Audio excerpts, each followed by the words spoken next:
Can I have your attention, please? We would begin in a few minutes. I request all of you to keep your webcams on and microphones on a mute mode, please.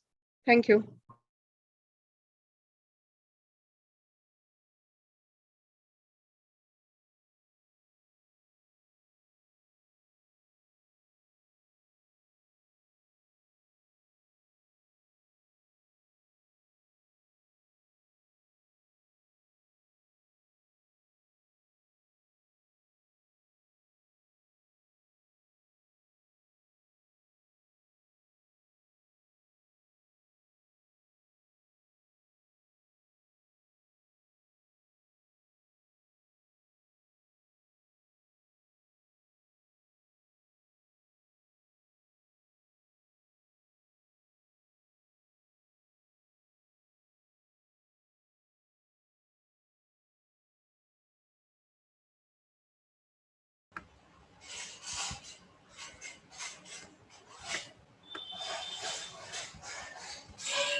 Sri, I request you to keep yourself on mute, please.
Good morning, sir. Morning. Oh, there you are, right at the top. Okay. Sir. Thank you, sir. Thank you so much again. You have mentored us for last almost 4 years now, sir, in this institution, and me for a decade now, sir. So thank you for coming, sir. Okay. Well, you come a long way. And that too up. So shall we start, sir? Yes, I'm ready. Yes, sir.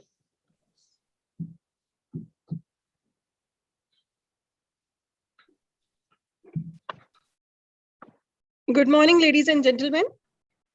We warmly welcome our Honorable Chief Guest, Dr. Subramanian Swamy, Honorable Member of Parliament, Professor Dheeraj Sharma, Director IIM Rohtak, esteemed faculty members and students. Today we are gathered here to celebrate the grand occasion of induction ceremony of third batch of 5-year integrated program in management. It is an honor and privilege to welcome you students to the IIM Rohtak community. I am sure your journey with IIM Rohtak will be enlightening and full of knowledge and value system. I'm sure you will bring something new and exciting to this diverse learning community. So we welcome you all on the virtual mode and look forward to see you soon on the campus. Today, we are honored here to have with us Dr. Subramanian Swamy. Sir is an Indian economist, statistician, and politician who served as the member of the parliament in Rajya Sabha. Sir has served as member of Planning Commission of India and was previously Cabinet Minister of Commerce and Law. Sir was also one of the founding members of Janata Party. Before joining politics, Sir was a professor of mathematical economics and had taught at institutions like Harvard and IIT Delhi. We are extremely honored to be blessed with your presence, sir. I would now like to invite Professor Dheeraj Sharma, Director IIM Rohtak, to deliver the welcome address. Namaste, good morning. It is indeed a great privilege to have Dr. Subramanian Swamy, Honorable Member of Parliament, to be with us today. I don't have to give an introduction. Dr. Swamy is one of the most active people in the public policy sphere in the country. He's got millions of followers on the social media. And we were blessed that from the time that I took charge of this institution, nearly, I would say twice a year, we have had the privilege of having Dr. Swamy mentor us and guide us. I believe Guneet missed out on one of the most important contributions of Dr. Swamy to our country. In my view, that is one of the most important contributions. And that is the liberalization, the plan for liberalization was laid out by Dr. Swamy, and it is very well enunciated in his book, the new book which came out, Sept. You need to read that book.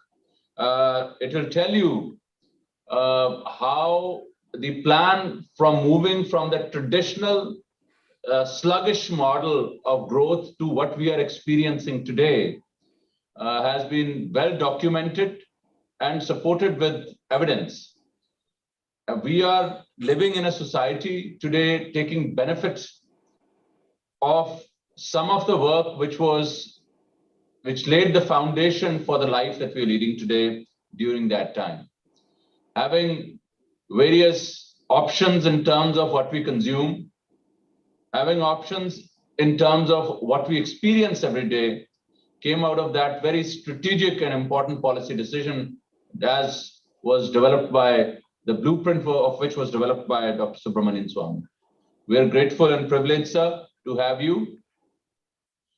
Sir, this is our third batch. IIM Rohtak is the only IIM which has the BBA and MBA integrated program. And this year we have learned that 4 other IIMs have now decided to offer a BBA MBA program. We've done it 3 years ago. IIM Indore used to have a BA MBA program, but at that point in time, there was no degree granting in the IIM system. They were in the diploma mode. So we became the pioneer in this. Now 4 other IIMs have joined. We are hoping that this brand of IPM will only gain strength, and we will have more IIMs joining in to make super specialists, people who come after 12th and spend 5 years and learn diverse subjects, right from sociology, psychology to information systems, law, and finally, of course, the principles of management, marketing, finance, accounting, and operations. This year, we had nearly 13,000 registrations. About 11,000 students appeared for the examination, and we've selected 180 students. To the best of my knowledge, I think now we have around 180, 181 students that we had. The number of seats are 180, actually. I think we have probably gone 1 over this time. You can imagine, sir, in last 3 years, we are number of people who are applying has almost been going up steadily even during the COVID time. And number of people who are coming into the program have to compete even harder. And therefore, I think I present to you this wonderful batch from representation is from 24 states. And this batch comprises of students who probably had multiple options and chose us over those options. And this batch, I hope, will lay the foundation for the years of policymakers and years of managers who would come into play in taking our economy to what we dreamt of a few years ago, to a $5 trillion economy. I don't know when that is going to happen, though, but I think they will also lay the foundation for making us and taking us in that direction. Your words and your direction will be a great privilege for them to steer in that direction. Thank you so much, sir, for sparing time. I present the batch, the third batch of IPM to you. Over to you, sir. Thank you, Professor Sharma. You've come a long way. I knew you as a professor at IIM Ahmedabad, and you have literally built a IIM in what they call the wilds of India, in terms of the fact that it's not an urban state, it's more a rural state, and it's a frontier state. So, hearty congratulations to you, and I'm happy to see that the students that are there today on the screen, almost 50% are women, and that's very absolutely necessary, in my opinion, in our country, because we have a long tradition of women playing an equal role to men. Even amongst the gods, the most important portfolios have been assigned to women. For example, in Brahma's cabinet, education goes to Saraswati, finance goes to Lakshmi, and defense goes to Durga. And I searched and searched whether the male gods got any portfolio, and only one portfolio was assigned, and that was to Narad Muni, Information and Broadcasting. So women also are now showing themselves in the competitive exams of coming first, especially after school and so on. So I'd like to see the women empowerment, not in the Western sense, but in the sense of their basic rights, their ability to live freely, and I think these IIMs are examples of that. And I think the male students also should be taught their responsibilities to women. So I am very pleased to be here. These are originally thought of as islands of brilliance in our country, IIMs, IITs, and so on. But it's now spreading. Previously, there was only one IIM. Now there are several, and spread all over the country, and as fiercely, attempted for coming. I have about 20 minutes to just say what I think should be done. I would say you start first by looking at the last 20 years. I'm not talking about course material, I'm talking about you as individuals, the students as individuals. You see how much change has come. Unimaginable changes have come. Last century, for example, nobody would have thought that something called internet would ever come.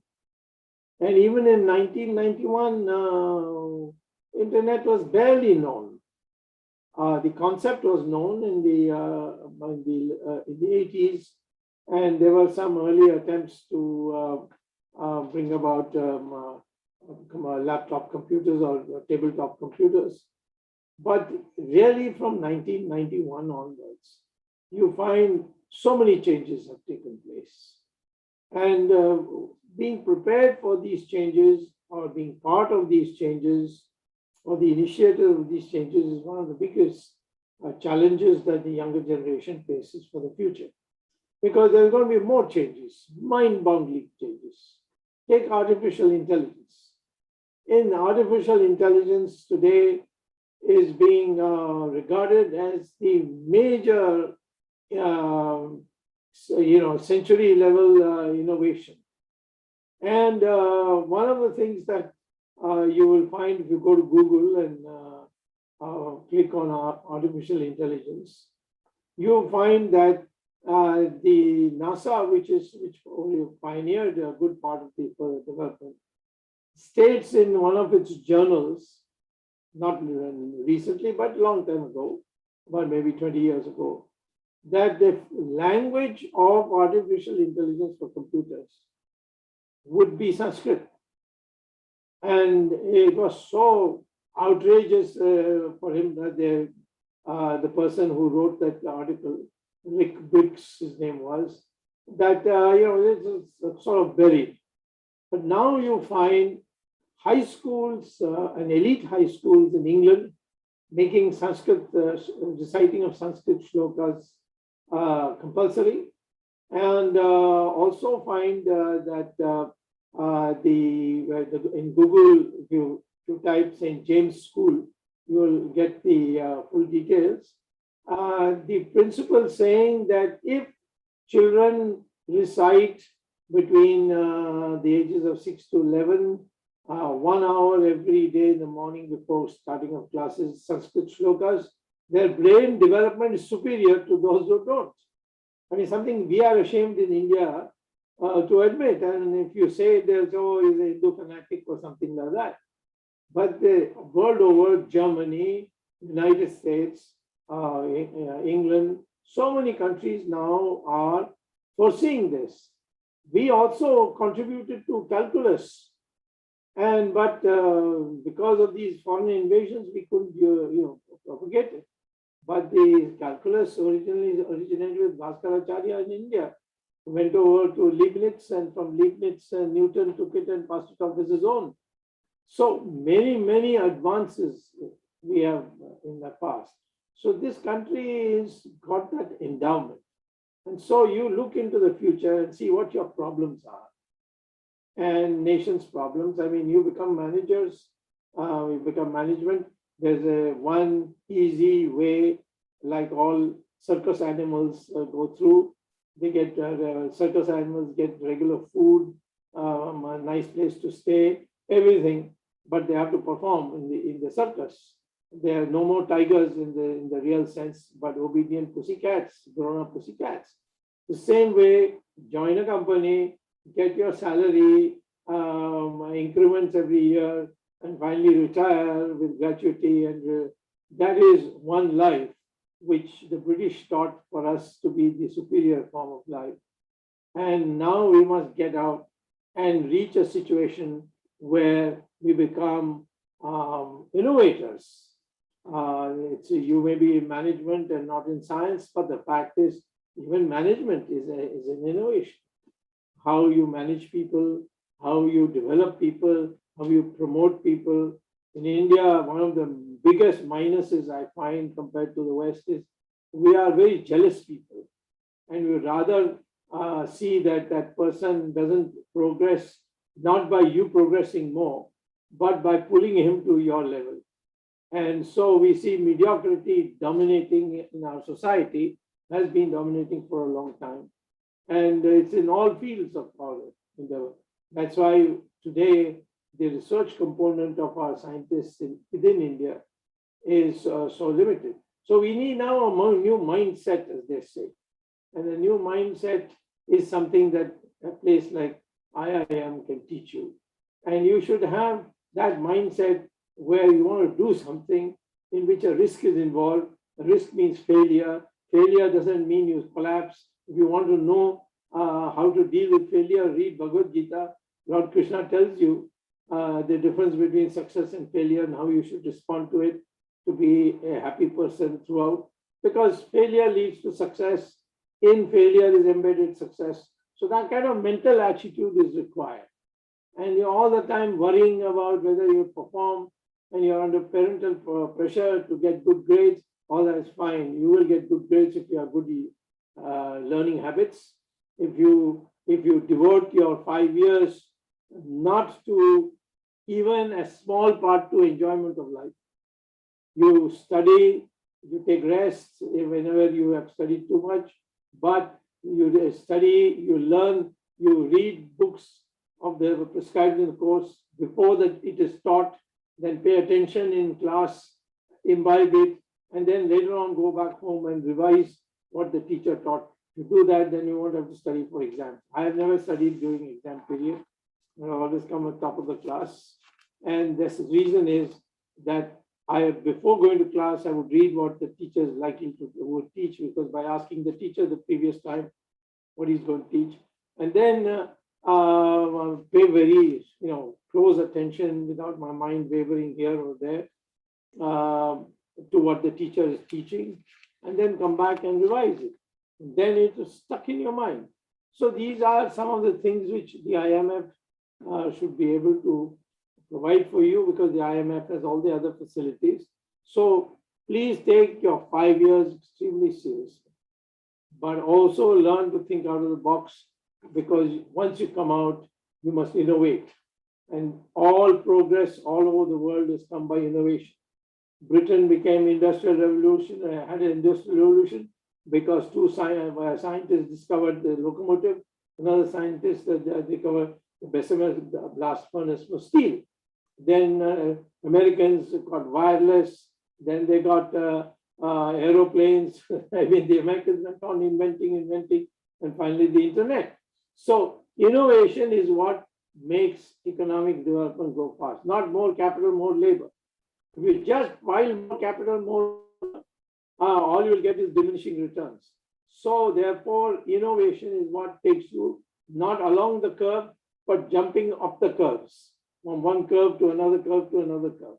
So therefore, the first thing I would like you as a student to develop is a healthy attitude to risk, and not to be overawed by failure, or nor in a celebrative mood in success, and also to have good habits, good lot of sleep, not taking drugs, alcohol, all these things. You see, then only study is worth it. In fact, the old rishis used to keep all the students in their own ashram, and made them devote full time only to studies.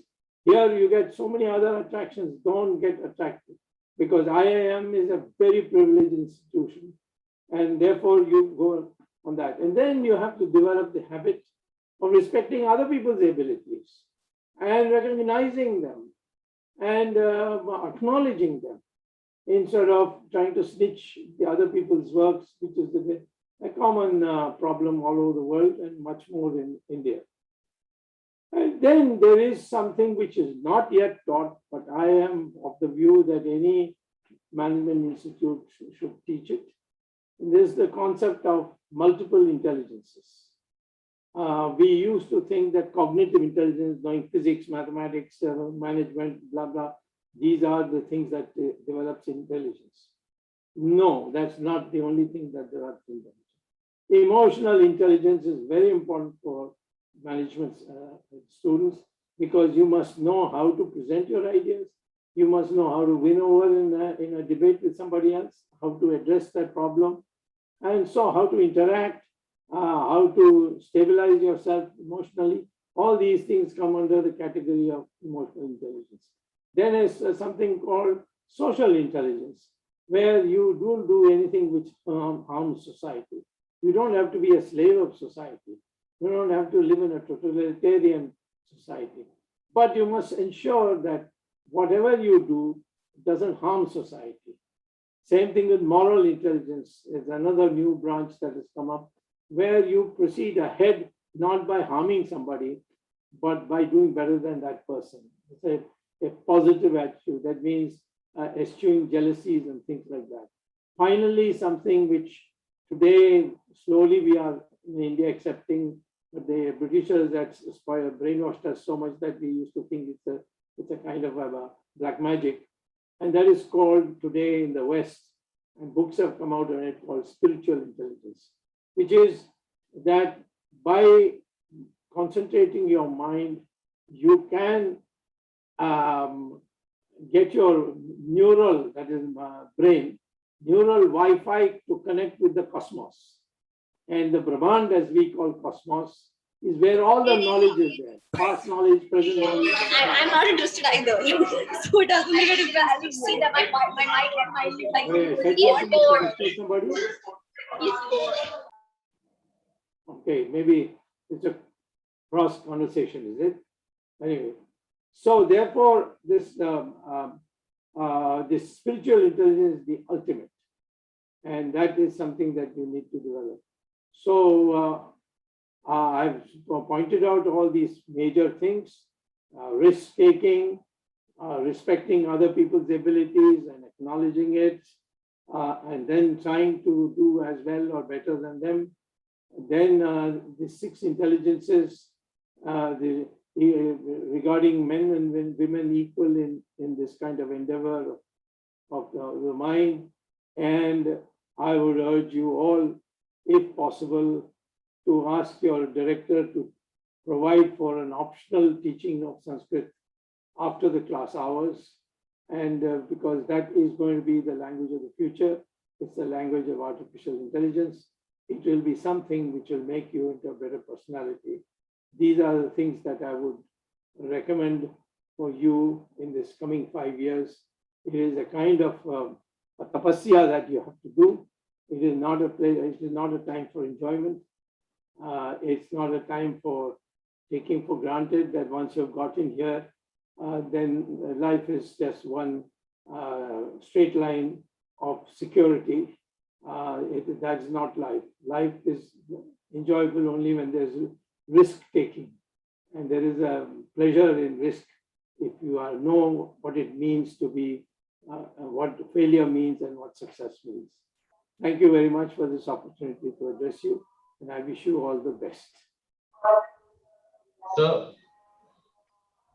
thank you, sir. Sir, I just wanted to impromptu ask you, sir, would you permit, because students, after seeing you, it's very difficult for the students to resist. Can we take at least 1 or 2 questions? You can take as many questions as you want. You're the one who fixed the time limit, so I've gone according to that time limit. No, sir. Thank you, sir. Thank you for, I think we'll ask the students, there's some questions are already there, which are with me, and I think we can ask the students to write questions on the chat box if they have it. So I think the world, one of the key questions and the hot topics nowadays is the situation which has arisen in Afghanistan, sir. Yeah. So what is, in your view, the impact of this on this region particularly, and then world, sir? Region, the only effect is going to be on India. And if it's on India, then of course all these small countries on the borders like Nepal or Bhutan, so on.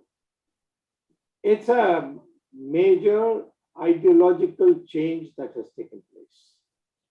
First of all, Pakistan and Taliban have collaborated and worked together.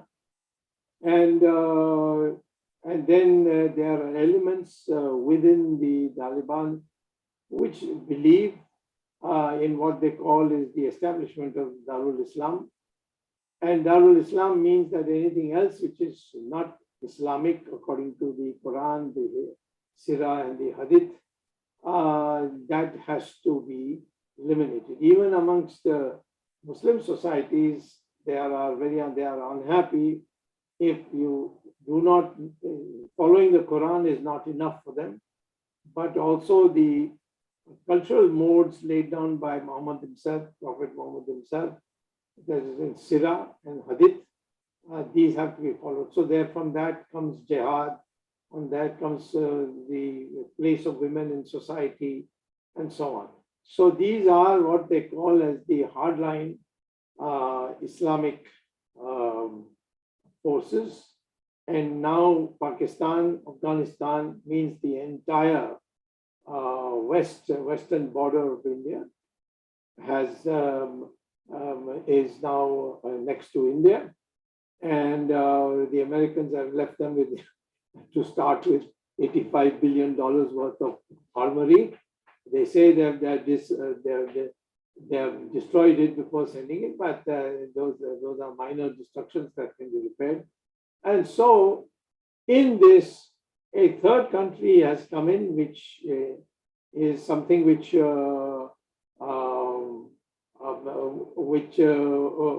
is not Islamic. In fact, it has been brutally treating their Islamic areas of Xinjiang, and that is China. But they have also now teamed up. Whether they are, mounting a tiger and they don't know what they are doing, but the fact is that they have teamed up, and all three have one thing in common: they don't like India. And the reason they don't like India is that ideologically, we are antithetical to them.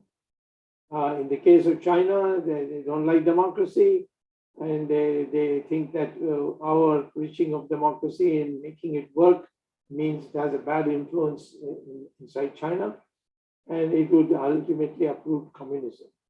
In the case of Islam, they believe in conversion, they believe in forcible conversion, occupation, conquest, and all these things which are there in their books of Sirah and Hadith in particular. And they have now a new sense of virility of having defeated the United States. I mean, whether they're defeated or not is another matter, but the fact is that that's how it's perceived. And so even other countries are now slowly capitulating to doing this. There was a time when you could go to Kuwait and see women dressed in what we call as the Western clothing of skirts and blouses. Today, you'll see nothing but women in burqa, and not in schools. They may be in small schools in the household framework, but they are not allowed. So that's their idea. I'm not criticizing it. Ours is different. We, in fact, if we really practice what our Hindu tradition is, women are in the end the final authority. Even when the men couldn't defeat the Asuras, they had to go and beg Durga to take Kali's root. And it was Kali who destroyed the demons and not the males who had defeated male gods. So in that framework, this Afghanistan development is an existential problem for India.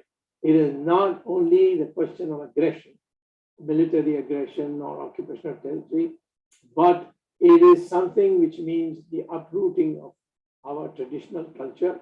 And therefore, it's a very, very, perhaps the most serious threat we have ever had, including the 600 years of Islamic rule in our country and 200 years of British rule.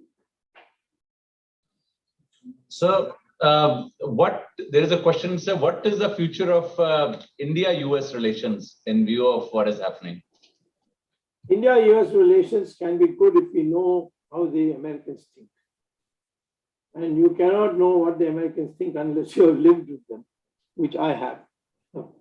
For 10 years, I was there. I taught them, in fact. I didn't learn from them. I learned from them in the beginning, and then I taught them. And most of it, I only spent, I think, half a year to clear the PhD generals, and then another year to get my PhD.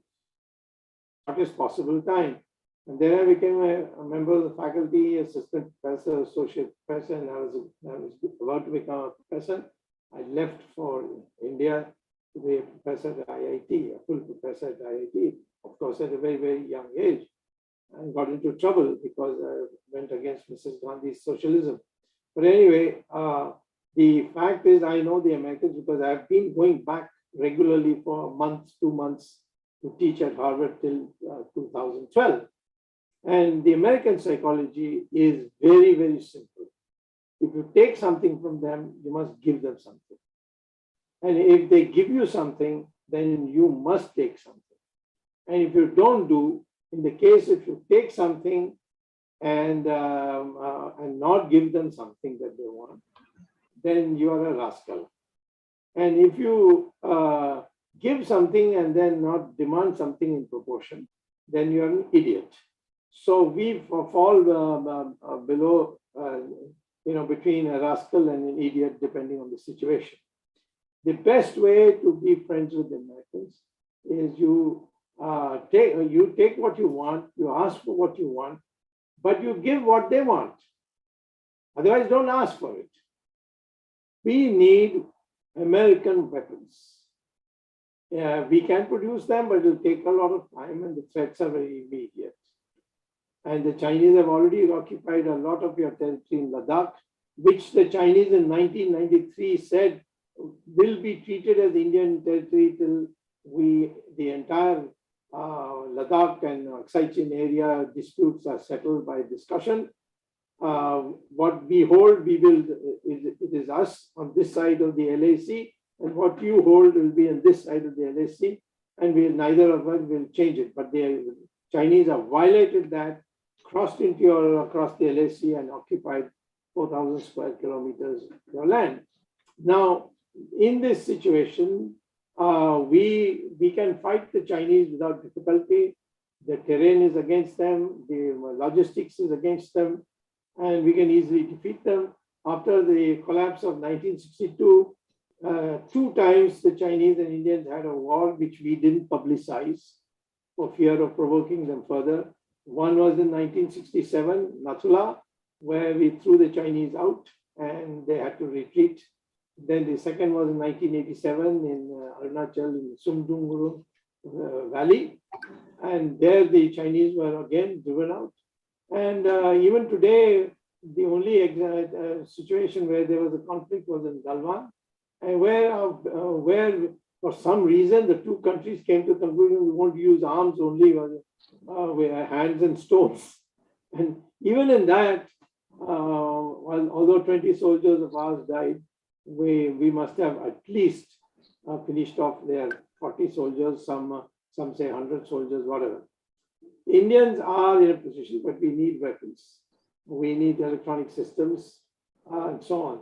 And that the Chinese Americans will give, provided your mind is clear that you are not only with the Americans, but also with the Russians and also with the Chinese. We have Chinese goods in the country still. We are going to attend meetings with the Chinese. So how do we have good relations with America? Decide what you want and give them what they want. What they want is you to take over their responsibilities in fighting threats to America. They would have loved it if we had gone to Afghanistan with 40,000 soldiers. And the Afghanis also would have loved it. But we chickened out. The Americans want you to take over their responsibilities from which they're pulling out. And we want their modern weapons, free of charge.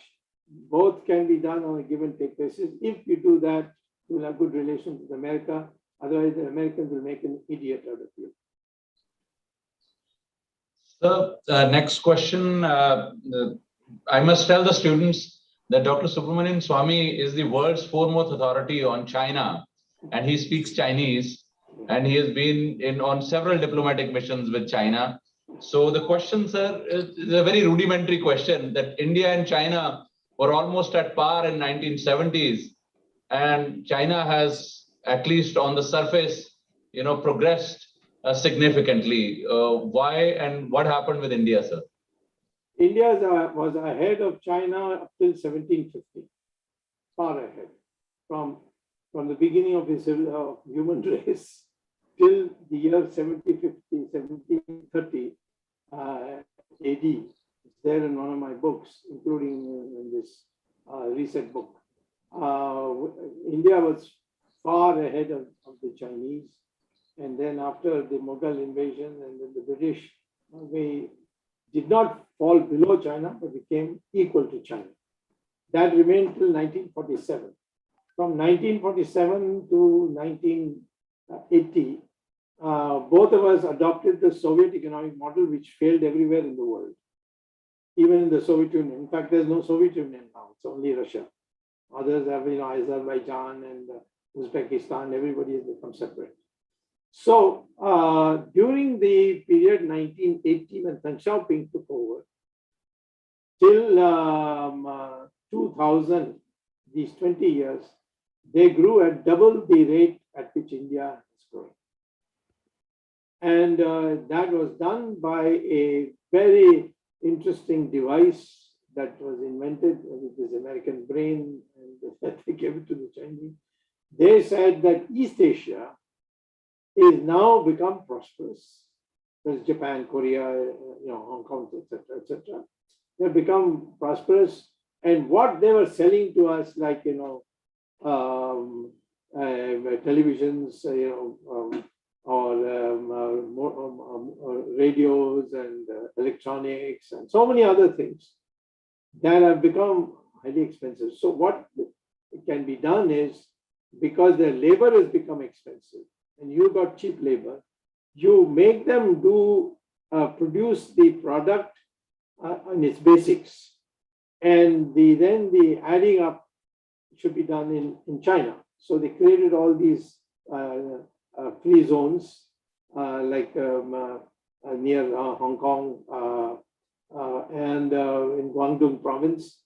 And so Japanese goods, Korean goods, all these semi-processed Taiwanese goods, semi-processed from China, they used to add value to it, and then export it to the United States and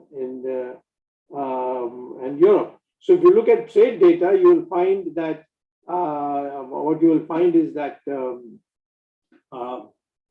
that the Chinese are in deficit to this what we call a deficit in trade in East Asia, but they were in huge surplus in their trade to the West.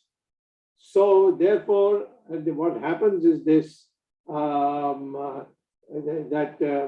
we over the years the Chinese labor has become expensive. So now this thing has dropped. The Japanese, all these are ready to come to India, so therefore you can see that you have an opportunity to catch up with China in the next 10 years if you follow the correct economic policy, which we are not following just now. And I've written this in my book. But if you follow the economic policy, like we didn't follow during Nehru period and Indira Gandhi's period, and then Chandrasekhar came, and then Narasimha Rao came, and we changed it all by what? By just changing economic policy. So today also, if we change economic policy, we can overtake China in 10 years and do better than them. And but that resolve has yet not come. So China may have overtaken India, but we can overtake them. Our potential is much better, but we don't have the correct policy. By the way, we have in the VH, I have an organization called the Virat Hindustan Sangam, and the VHS India has a website, and in that I have dealt with all these questions that you're asking. So last question, sir. Continuation of the same. What changes that you think the current generation can make to make India better? Well, I mean, if you're talking about economic policy, very simple, and then I'll talk about what you can do as individuals. Economic policy, first thing is recognize what the problem is. The problem today in India is lack of demand, not lack of supply. In fact, we have huge inventories all over. So why is there a lack of demand? Because people are not, either the unemployment has definitely gone very high in the last 1.5 years. They don't have enough money because you've got all kinds of taxes. You want to say anything? So a lot of taxes. And therefore, first thing I would do is abolish income tax. People are shocked, then where will you get your revenue from? Well, I've showed you one way, and that is auctioning 2G licenses. Now you are auctioning 3G licenses, 4G licenses, 5G licenses. There are many coal blocks can be licensed. You've got $2 trillion in illegal money deposited abroad, bring them back. We said we'd bring them back, but we have not. So research is not a problem. This is the usual chartered accountant mentality which you must get out of. Economics is if there's a demand shortage and a supply excess, then print money. That money will go as demand. Put it in the pockets of these wandering laborers, these laborers who are crossing from one state to another. Put in the money in them. Put in the middle class. The middle class, you abolish income tax for them. You say they will not go and spend it. They'll put in a bank which you can invest. Lower the interest rate. We have the highest interest rate in the world. You can take a loan in American banks in America for 2% interest. You can't get less than 12% in India. How do you expect people to borrow and survive with 12% interest rate when your growth rate itself is declining? Now it's a minus. And it had come down from 8% that we left after Narasimha Rao, and now down to, it was down to 3% before Corona came. Now we are minus 24%. And we are saying that we are trying to recover. We haven't seen any statistics on that. So India has got a huge potential, right economic policy, it will go. So as Indians are concerned, I think this, what I've told you, be risk takers. Don't be looking for stability all the time. This is something we have inherited from the British period. Just learn to take risks, think out of the box, do what you want to do, and not be a slave of anybody. Thank you, sir. Thank you, sir. And, you already know, sir, that my book on the influence on society by movies, I decided to write this in Hindi, sir, so that it gets a different audience. The English is also going to come out, sir. And you have written the foreword, sir. This subject is concerned, English is not that important. Yeah. And the foreword is by you, sir. So I'm grateful to you. And today, sir, this book will be formally launched, sir, in your great presence and with your hand, sir.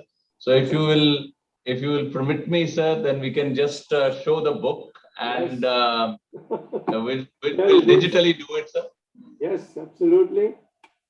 And here I've opened it. Thank you, sir. Thank you. So kind of you, sir. Yeah. And look forward to your continued guidance. We are grateful to you, sir. Our current generation is very enthusiastic, sir. And however, I don't believe that right guidance has been afforded to them. And we don't have very many role models either, sir. Yeah. So you are a role model for many. And I hope that students are inspired with your presence. And thank you so much, sir, for the book release in your great presence. And I look forward, sir, to your continued guidance as we speak. And when things get better, if you can physically come to our campus, we'll be delighted and honored to host you. Sure. And students can then have more opportunities to interact, sir. Thank you, sir. Thank you so much, sir. Jai Hind.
Dear students, we'll begin sharp at 11 o'clock. So kindly ensure that all of you are logged in, your cameras are on and microphones are switched off. Microphones are on mute.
I request all the students to keep your microphones on mute and webcams on, please. We will begin in a few minutes.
Happy Teachers Day.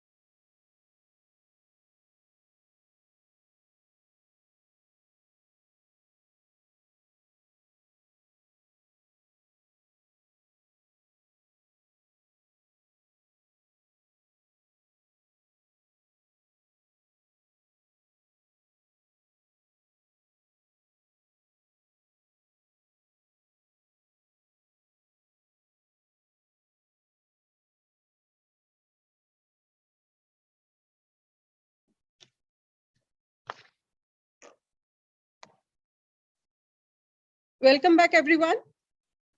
We welcome you all to the Induction and Orientation program of 5-way integrated IPM program at IIM Rohtak. In this segment of the orientation program, we will get an opportunity to interact with some of the industry stalwarts. I warmly welcome Mr. Anuj Kadyan, Partner McKinsey, Mr. Avijit Bhattacharya, Chief HR Officer, Tata Capital, and Mr. Subramanieshwar, Chief Strategy Officer, Mullen Law Group, Professor S.K. Pandey, Dean Research and Executive Education, esteemed faculty members and students. A very warm welcome to all of you. I request Professor S.K. Pandey to kindly deliver the welcome address. So good morning to all of you. And today is also a very auspicious day on the Teachers' Day. I also welcome you all because a teacher cannot be a teacher without a student. So we together make the dyad fruitful. And in that sense, I think industry is also a teacher. Industry veterans are also a teacher to us because they are practicing, and whatever they say comes with a lot of experience that they have. So before I just start, I was also a part of the, Mr. Dr. Subramanian Swami's address, and he was also at one point of time faculty. So it is really remarkable that we hear some of the best minds in this country and draw from their wisdom to steer our way forward. So he said that Sanskrit is also one of the languages that should be taught, apart from the leisure time, if we can teach a part of this language. So in Sanskrit, there is a question which is asked, Acharya Kasman, which means who is a Acharya, who is a professor? And the answer to it was Acharam Grahyati Acharya. That means Acharya is one who teaches the right behavior, right conduct. So at the end of it, we all are here to become a good person, to improve our personality. At the end of it, we should become the right person who will be a good citizen, a good son, a good entrepreneur, a good employee. So in that sense, I welcome our teachers from the industry, Mr. Anuj Kadyan, who is a partner in McKinsey and India, Mr. Avijit Bhattacharya, who is the Chief HR Officer in Tata Capital, and Mr. S. Subramanieshwar, Chief Strategy Officer, Mullen Lowe Group. The good thing about, as I saw the panel, is that we have a mix of people also. From their designation, one can make out that somebody will be or will have a better understanding of the HR function, and somebody from the strategy domain. And but at that senior level, I think they are all able to connect the various dots and see the relevance of each function of management. So you are as a young batch, just in your inauguration stage. This is the time to gather from the industry and from academia what is it that you should be doing in the coming 5 years. So you should be chalking out your plans as to what is in store for you. At the same time, what is it that you would like to do in the coming 5 years at this institute. With this, I leave the stage open for Mr. Anuj Kadyan to give his address. Thank you very much. Jai Hind. Thank you, sir. I would quickly read the profile of Mr. Anuj Kadyan, so even audience knows a little about him, and then we'll move with the discussion.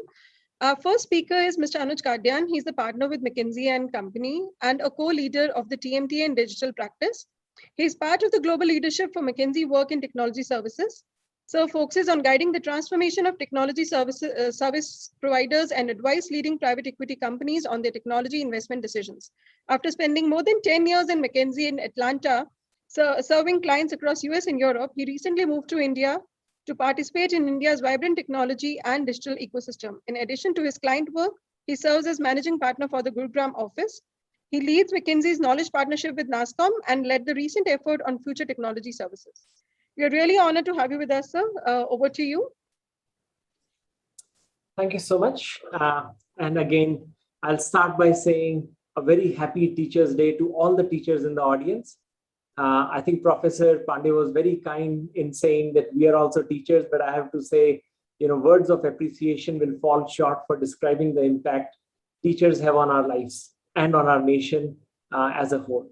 So a very, very happy Teachers' Day to all the teachers who are on the forum today. And congratulations to the incoming batch. Today is a special day for you all. You are embarking on an exciting journey at this prestigious institute to redefine who you are, what you will accomplish in your life, and the impact you will create. I think Ms. Guneet read the professional profile that my firm shared with her, but I think there is a part of introduction that I would love to share. When I got an opportunity to come and speak to you, it took me 1 second to say yes. And the reason for that was I grew up in Rohtak. I was born in Rohtak. I went to school in Rohtak. Rohtak is what I call home. So the city has a very special place in my heart.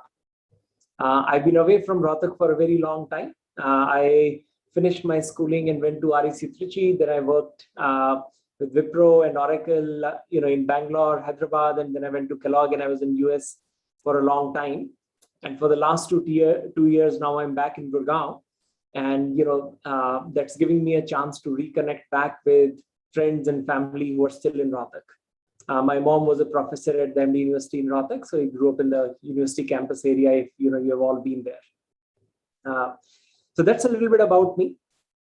After I would say almost 14 years ago, when I started my MBA journey in 2007 at Kellogg School of Management in Chicago, I can still remember the excitement and nervousness that I felt when I met my highly accomplished and diverse batchmates and started to wonder, how did I get in?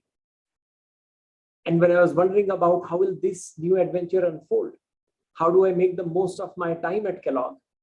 I'm sure you're all going through a mix of similar emotions, and maybe even more because, I understand you are starting on a 5-year program right after finishing your schooling. So, you are even kind of earlier in that journey versus where I was, where I'd worked for a few years before I started. But till date, I can assure you, when I look back, I really cherished my decision to pursue an MBA. And the time that I spent at Kellogg, personal and professional growth I experienced as a result of that decision, and the friendships that I forged with my friends when I was at the business school. Now, your batch is unique in many ways. One, you will have 5 years of a learning experience and also 5 years of fun versus the 2 years that I got the opportunity to do. But most importantly, you're starting this journey at a time when COVID has impacted every sphere of life. And it will have an impact on your own experiences, the mode of learning, and a reimagined world in which you will enter as leaders. We are going through some of these similar challenges in the industry as well, in terms of how do we operate in a hybrid world, how do we onboard new employees in a hybrid world, how do we keep the employee morale high in a hybrid world, how do we keep the culture and the DNA of an organization together, how do we learn and apprentice new folks who are joining McKinsey on the McKinsey way of kind of approaching things in a hybrid world.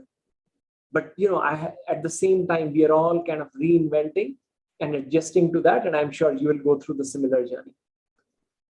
So we are already in a new world where social behavior and consumption patterns have undergone a sea change, and the future of work is being redefined.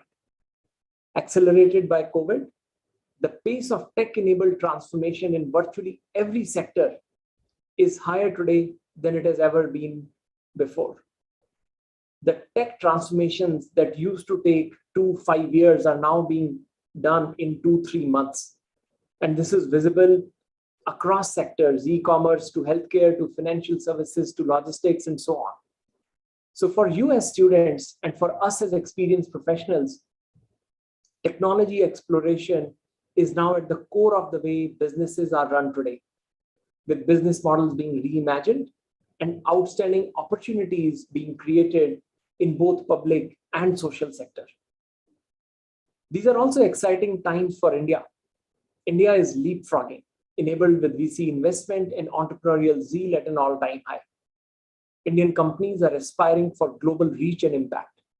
We've had 14 unicorns in the last 6 months, and young people like you are the drivers of this growth, both as consumers and as entrepreneurs and leaders.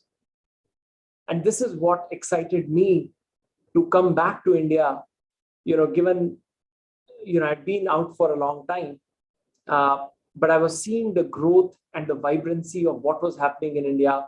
And that was one of the main pulls for me to kind of come back and participate in the digital reinvention of India. Now, what does this all mean for you? It means you have a head start. You're at the beginning of a new journey with phenomenal opportunities ahead of you. Over the next 5 years, you will receive immense exposure to widely respected faculty, peers, and education that's afforded only to a chosen few. So I want to share with you a few thoughts on opportunities that lie ahead of you, and I hope you make the most of them. Opportunity to dream big and make plans. As you will soon realize, MBA life can be very busy. But looking ahead will take you out of the daily grind of classes, assignments, deadlines, tests, etc. Dreams and plans bring hope, and you'll be surrounded by accomplished and driven batchmates.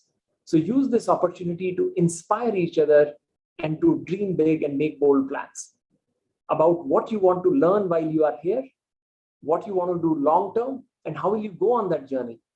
But remember, back those plans with realistic goals. And against all doubters, detractors, the risk of failure and self-doubt, believe in yourself. If you have confidence in yourself, so will others. Opportunity to push your boundaries and grow.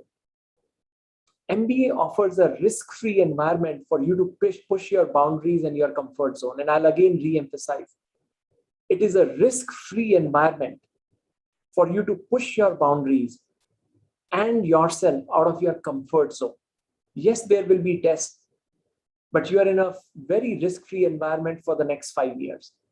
So take every chance to learn new things, meet new people, explore new topics and ideas.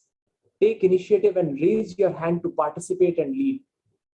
And like an athlete aiming for personal best and beating your own record, don't worry about others, just focus on your own growth. Each day you will have opportunities to share your perspective in classroom on different topics. You'll get to practice public speaking. You'll get to take leadership in groups. While all these things will be uncomfortable and they'll push you out of the comfort zone, do take those opportunities. You will never have this risk-free environment again in the life. Second, opportunity to make a choice and choose your own course. You're a talented group. You'll have access to a lot of opportunities. Keep an open mind and evaluate the opportunities that excite you. Follow your passion, but decide and trust your instincts. Don't worry about plan B. Have confidence and go all in for your plan A. You are all very talented and will be a part of an exciting and growing economy. You don't need a plan B. I remember when I went to Kellogg, there were a lot of opportunities in front of us, be it investment banking, going into tech, going into consulting, going into general management. And it was daunting to kind of think through which one you want to go. So I remember going through networking events for all these different opportunities, interacting with industry leaders and seniors who had worked in these spaces.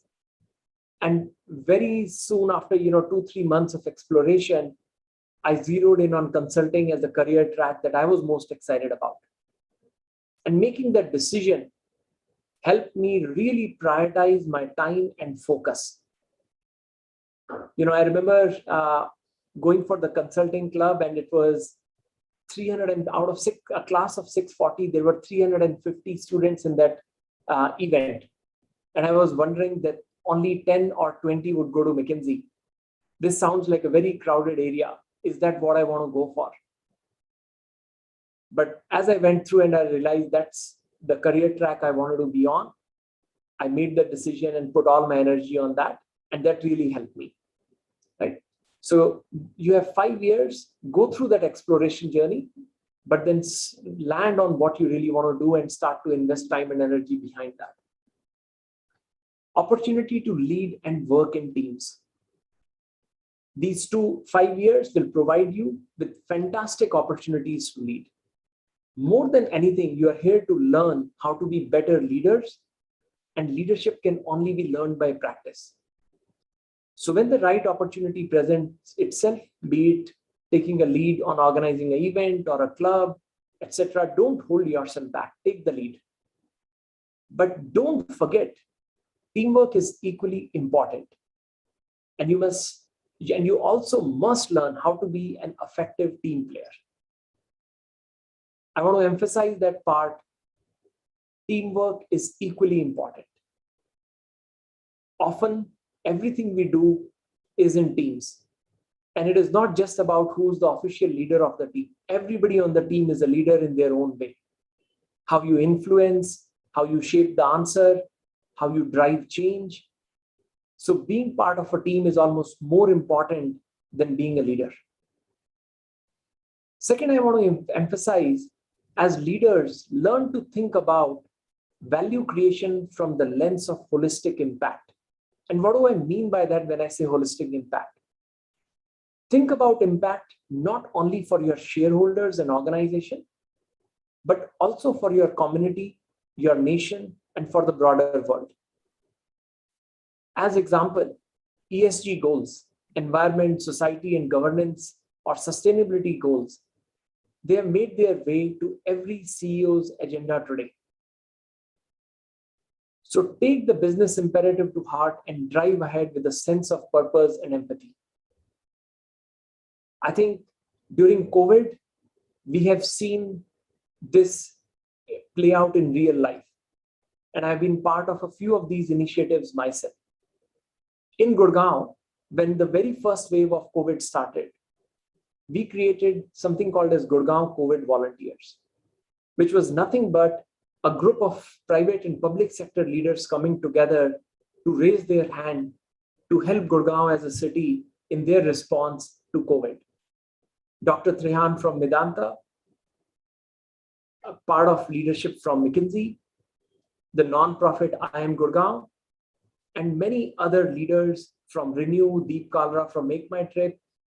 A lot of us came together, created the group, raised funds, and through a partnership with the administration, we set up what at that time, the very first 120-bed COVID facility at a Meteor hospital in Gurgaon.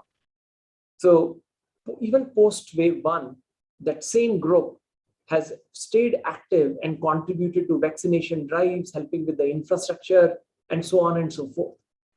There was a group of volunteers from the VC industry that came together and created ACT grants. There is significant amount of funds, but more importantly, in wave 2, they imported thousands of oxygen concentrators, hundreds of oxygen generator plants, and donated those into different parts of the country. So these are two examples that I personally lived through very recently, where leaders came together to help with a greater cause beyond just their own organizations. And you will all get to kind of play that role in your life as you move ahead. So keep these things in mind. And finally, opportunity to have the best 5 years of your life. For the reasons I just shared and many more, these 5 years present the opportunity to be the best 5 years of your life. So start this journey with confidence and enthusiasm. Do not get stressed and maintain the perspective that you are here to learn and grow, and you'll be better individuals, team players, and the leaders as a result of that. I would like to leave you with these words of Theodore Roosevelt that I still find inspiring, and they're very apt as you start your journey. It's called The Man in Arena. You guys should look it up later on. It is not the critic who counts. It is not the critic who counts, not the man who points out how the strong man stumbles or where the doer of deeds could have done them better. The credit belongs to the man who's actually in the arena, whose face is marred by dust and sweat and blood, who strives valiantly, who errs, who comes short again and again, because there is no effort without error and shortcoming, but who does actually strive to do the deeds, who knows great enthusiasms, the great devotions, who spends himself in a worthy cause, who at the best knows in the end the triumph of high achievement, and who at the worst, if he fails, at least fails while daring greatly. At least fails while daring greatly, so that his place shall never be with those cold and timid souls who neither know victory nor defeat. So I hope you will lead daringly, and I wish you a very warm welcome to the best 5 years of your life. Thank you. And with that, I'm open to any questions that you have about my MBA time at MBA, my career journey. I'm happy to take all of them.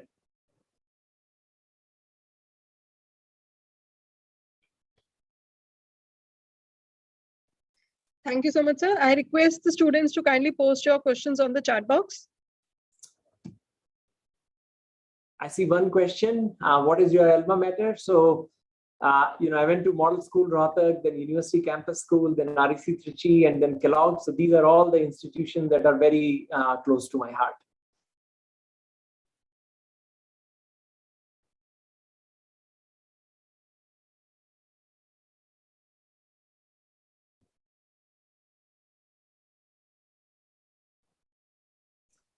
So here we have a few questions coming. Yeah. So apart from academics, like what is your opinion in terms of life in general? So probably they want to understand how to do other activities and how to prepare themselves, skills and other things. Yeah.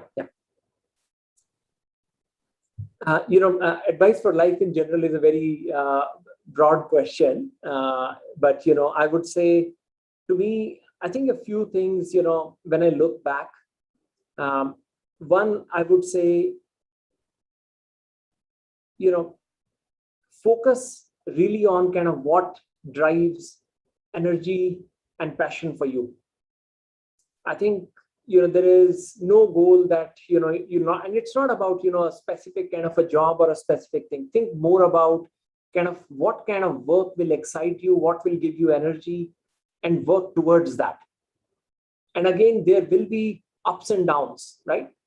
There would be times when you will kind of run into roadblocks, but I think those are the time where the resilience matters the most.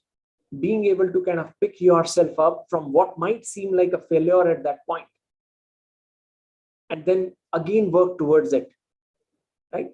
I went to Kellogg literally kind of as a matter of luck. I wrote CAT. I did not get into the institution I wanted to get into. And then, then I started kind of, all right, let me, explore the opportunity to go. So at that time, I remember I was on the wait list of ISB, and it was a very tough decision for me to say that I've tried twice, I've got a few admissions, I'm going to let go of them, and next year I'm going to apply for Kellogg. But I took that risk, did that, and I think it played out very well for me. Similarly, I would say the focus on health, family, friends, and your own personal growth. I think that is very important. We get sometimes too consumed by what we are doing, and we ignore some of those things. So always find time for your own hobbies, for your own health. It is very important that you are an interesting person, right? If you are a unidimensional personality, and if you are in a group, if you're out for a dinner, if you are meeting someone, you're not going to leave an impression just based on the insights that you will share about the topic. Most of the times it is not, there is no rocket science. It is really about personalities and, two people clicking and trusting each other. So how do you create, your own richness of experiences and personality, so that when you meet someone, you will leave a memorable experience and you'll be able to connect with diverse set of folks. So invest the time to make yourself an interesting person, right? And I think the last one I would say is, the world is full of opportunities. So, there is no reason to be stressed about anything, right? So you're already at IIM, you have accomplished great things. So just have that confidence, right? So take the long-term view, be resilient whenever you do hit a roadblock, make yourself an interesting person, and just kind of focus on your own health beyond just the work. These are just some thoughts that come to mind, but if there is a specific follow-up question, I'm happy to get to that. I think I see a question from Angels on what mistakes we should avoid. I think one I just talked about, right? Sometimes we get kind of overly driven just by grades. Grades are important, but what is equally important to create a well-rounded experience and a well-rounded personality. Often I see, people think of as, oh, I have to be the leader, right? Being an effective team player is the first foundation for you to be an effective leader. So don't have sharp elbows. Collaboration is actually very, very important.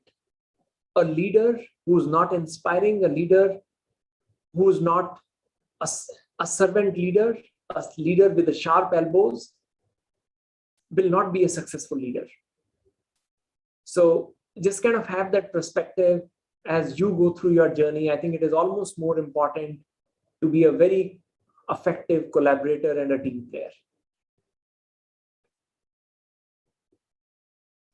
And I think the last one I'll say there is, the mistake of kind of just getting excited by everything and not being able to narrow in on, what is it that you want, you are excited about, what do you want to go after? You'll go through that decision making yourself as you think about your own career choices. And I can tell you, it is very hard to land on that. You've not done consulting, you've not done investment banking, you've not done general management. So you wouldn't know what one is right. But don't worry about that. Talk to people who have done that. Understand, how their life is and what their journey is and what kind of work they do, and learn from their experiences. Talk to your faculty members, read books about kind of, different professions, and just based on that, trust your instinct. And there is, in a long career, you can always move around and kind of experience different things.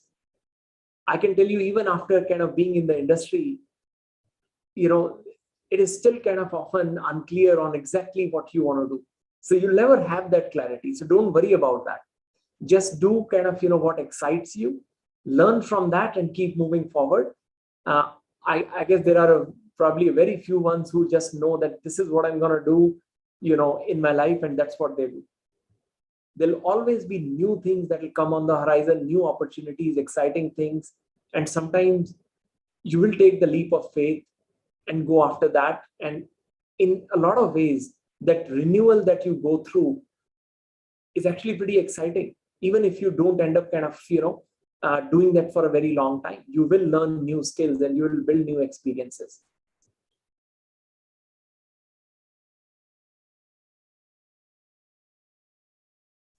So I see a question on the necessary skill sets in the pandemic world.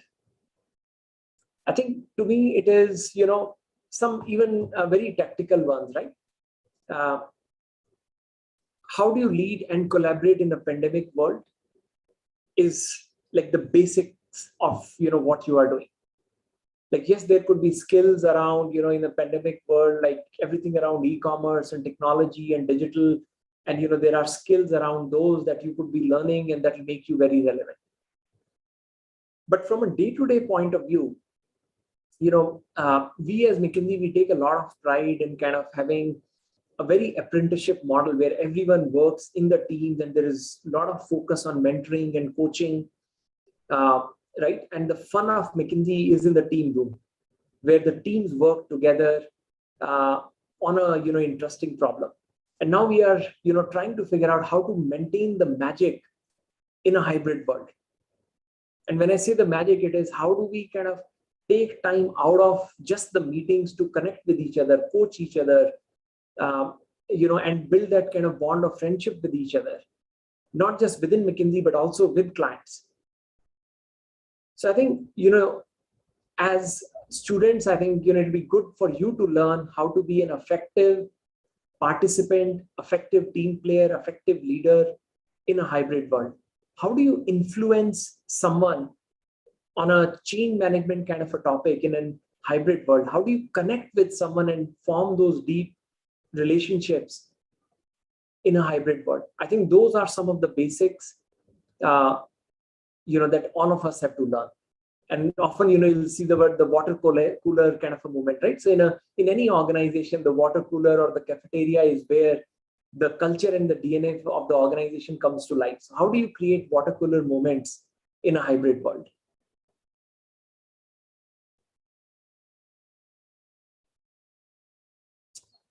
So I see a question from Priyanka. Some of the biggest difficulties and achievements you had with leadership or teamwork in particular.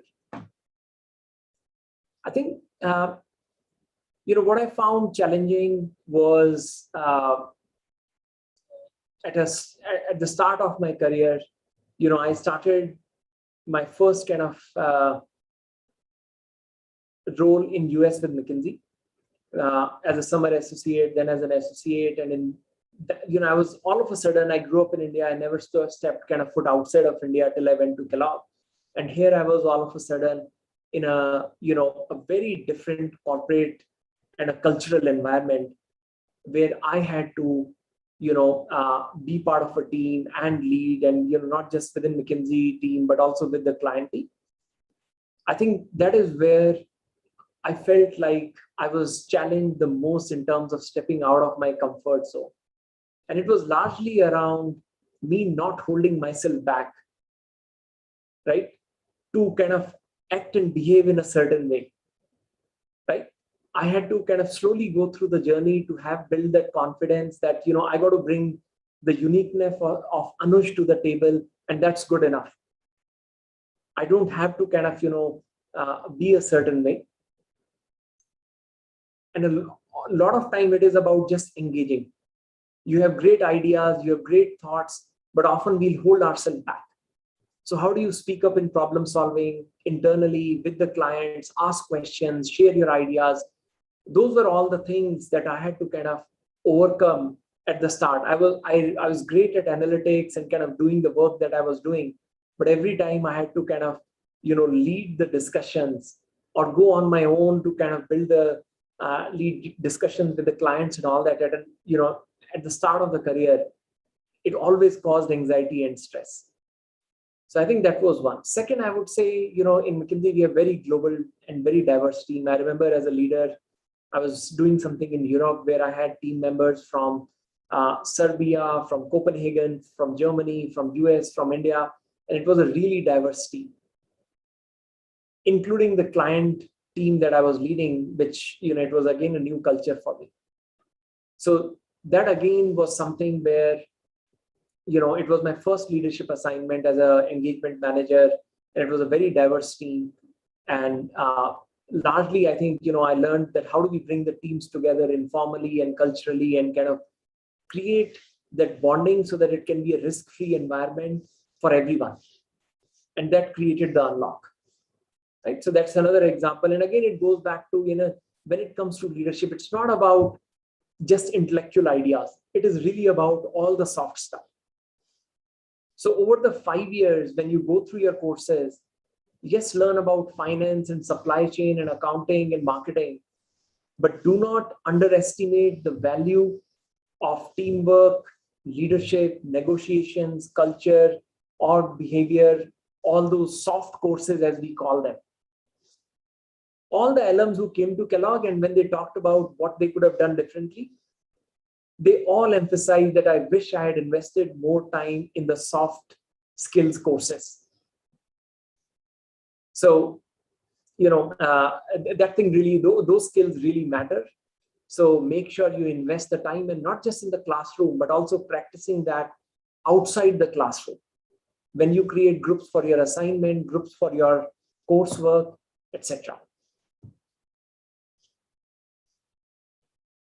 So there's a question on how would you compare education in India from that in US. So it's a slightly, I can only answer in the context of engineering education in India versus MBA education in US, given I have, that's my frame of view. But I have, worked with enough folks from business school in India, right? So, I'll share some perspective, but again, I just want to share my frame of point of view on that one. I think, I don't know if it is the education or if it is just the mindset that we all grew up with. I don't think there is a real difference in the education curriculum, education methodology, and the focus between a prestigious institute in India versus in the US. I think it is very well balanced on creating well-rounded skills. But I think it is the cultural mindset that we all grew up in, right from when we enter school, where we emphasize just kind of unidimensional academic achievement way more. And that is one difference that I feel. An example of this is, many of the top schools in India have grade non-disclosure. So when the recruiting events happen, the companies don't even know what your grades are in MBA. Yes, you can share your grades and GMAT score and all of that prior to MBA, but you cannot share the grades of what you have achieved while you are there. You can share the awards that you might have received, like Dean Service Award and so on and so forth. And the reason for that is, the institutions don't want to emphasize grade achievement. They want to make sure that the development is holistic. So I think that is one difference. But I think going back to more the student mindset, we always believe academic achievement is the way to kind of set yourself apart. But I think, beyond that, I see a little bit in the work as well, where again, a big generalization, and generalizations are never right. But there is always a lot more focus on getting the work done versus taking the initiative to walk the halls, to get to know the clients, spend time with the clients, co-creating the answer. Often I see a lot more focus on, let me build the model, let me build the answer, and let me share kind of what I've heard and get input on that.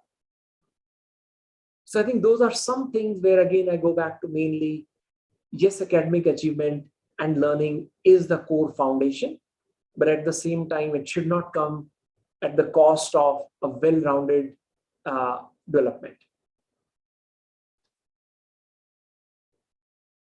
I'm going through some of these questions, but if there are any follow-ups, just post in the chat and I'll get to that. I think the quality that every entrepreneur should possess, I touched on this a little bit, it is resilience, right? You would go through ups and downs, you will go through some very challenging times. Being resilient matters more than anything else, right? So to me, there are a lot of skills needed and a lot has to happen both in terms of what you do and the luck. But being resilient is, I would say, probably the most important one. I see a question on what was studying in Kellogg like.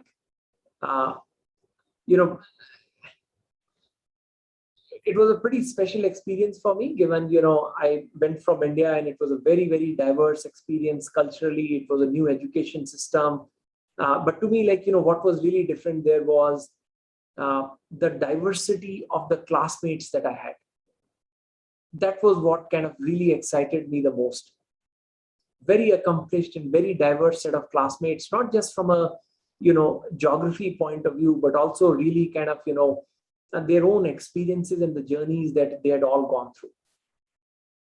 The rest of it, I think the curriculum and everything, was great. But to me, the diversity of the classmates is what really kind of excited me. Advice to my 18-year-old self. That's a very interesting one. 18 years is a very young age now when I look back. And, there is a lot of advice that I can give to me personally when I was 18 years old. But, I think the main one is, focus, right? I was always,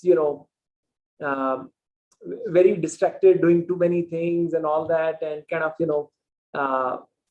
didn't focus enough when I was 18. I slowly kind of started to realize that. And I think, I improved my ability to focus on things that really matter versus, everything that was exciting and kind of spending time on all different things. So to me, just focus on what really matters, what you are passionate about, and taking a longer view versus just kind of, what do I want to accomplish 1 year from now? So taking a slightly longer view of the world and working backward, I think those would be the two ones that I would say. I guess the last one would be not leaving my hobbies. I remember I went through a phase where, I used to play a lot of sports and kind of a lot of different things. And I slowly went through a phase where I started to kind of completely deprioritize that and just focus on classroom and, hanging out with friends outside the classroom. And that kind of, continued for a very long time. And when I was at Wipro and Oracle, it was just work and then go, just kind of chill and relax. So I lost touch with my hobbies. And then, at one point, I started volunteering for a nonprofit. And then all of a sudden I was working for Oracle and I had a dual mission in terms of what I was doing over the weekends outside of the work. And the energy and the joy that it brought me was just tremendous.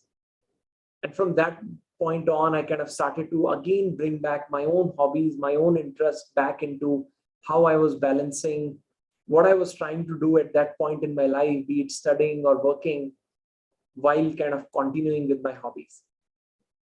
Right? And it goes back to hobbies and interests are what will make you an interesting person who can have engaging discussions with a very diverse set of folks that you would work with and meet with, not a unidimensional person who's just focused on, one thing. Tips for effective time management. I think, different people have different personalities. Some people are actually kind of, what I would call very comfortable operating with ambiguity and lot less structure, whereas some others want structure in how they kind of run their life day to day. I belong to the category where, yes, I'll have structure and priorities, but at the same time, if you change the priorities on me, I'm perfectly fine with that. They don't bother me. But time management is still required in both those personalities. The reason I share it is know what is your style and don't try to change it, right? And both have their own kind of advantages in a way, right? But from a time management, largely, I'm not someone who is good at managing day-to-day kind of a time. But broadly, how I'm spending my time is something I do kind of keep an eye on. From a day-to-day point of view, I've tried keeping a checklist on a paper, to-do list, sticky notes, all kinds of things, and I've given up, right? I just keep it in my head in terms of what are my priorities and constantly kind of have to think about it. The few things that do help me are every day in the morning, I look at kind of my day and the 2 days ahead. Every now and then I look at kind of a week ahead or so. Sometimes I look at how am I spending my time? What do I want to accomplish in a year? So these are not hard and fast things that I do in a very structured manner, but these are definitely things that I do, every now and then. So I manage time, but at the same time, I'm not like too disciplined about it. The point is you got to understand what works for you and create a system that is right fit for you. But just make sure you are taking both the short-term and the long-term view of how you are spending your time.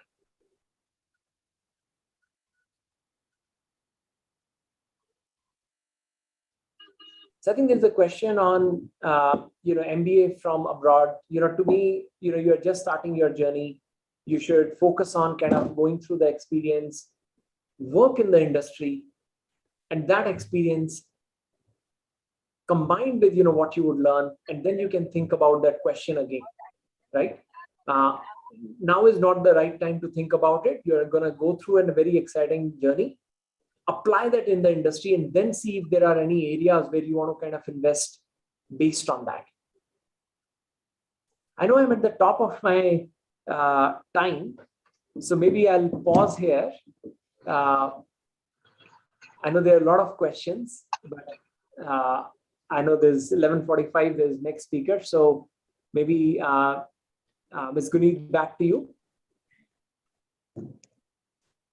Thank you so much, sir. It was really a very interesting session, and I'm sure the students got a lot of inputs today, and they are really going to they have a lot of takeaways to take with them to begin with the session starting from tomorrow. We'll have the academic sessions beginning tomorrow. Thank you so much, sir.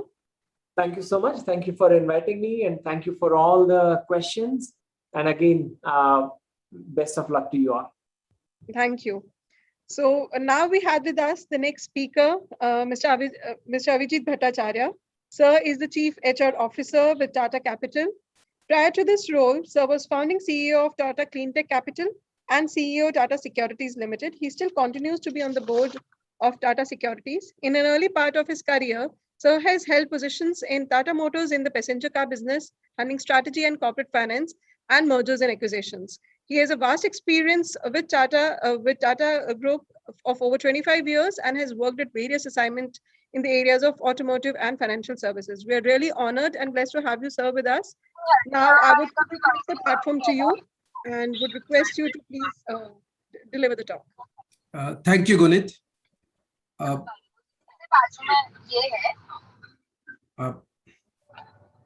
I would request the students to please keep your microphones on mute. Kartikeya Agarwal. Sir, please go ahead. Yes, thank you so much. A very good morning to Professor Dheeraj Sharma, to Dean Professor Pandey, to other members of the faculty, the other speakers, and the incoming students of the batch of IPM at IIM Rohtak. It's indeed a privilege to be here with you today, and thank you for inviting me. I must say that there is a selfish motive too.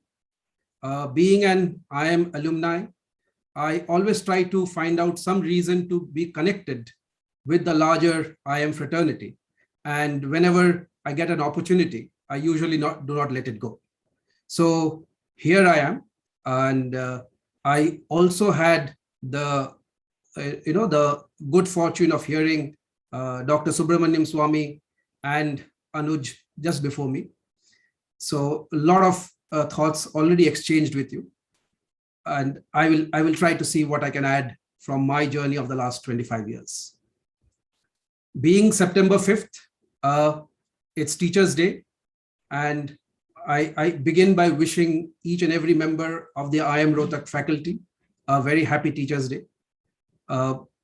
You have dedicated, like all teachers, dedicated your life in shaping the leaders and citizens of tomorrow, and something that we're all indebted for. And we will support this particular endeavor in whatever way we can.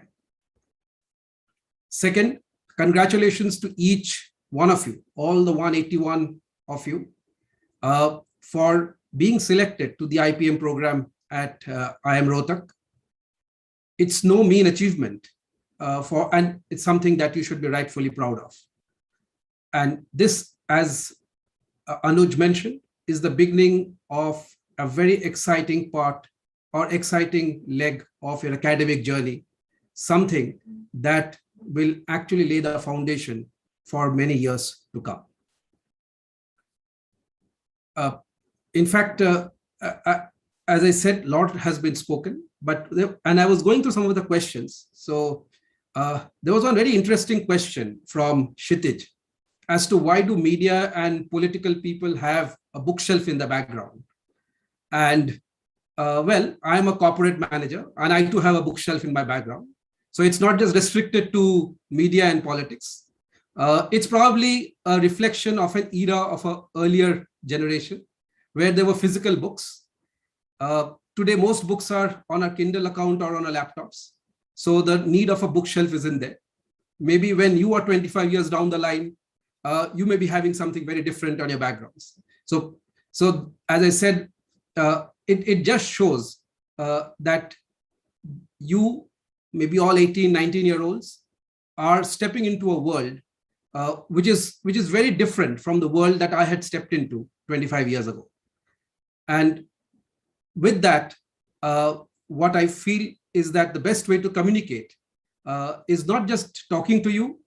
I thought that I will have a very, very quick PPT for all of you to just anchor my thoughts and also help you sort of pick up things that you may find relevant. So Gunit, if possible, can I share a PPT? Yes, absolutely. Sure, thank you.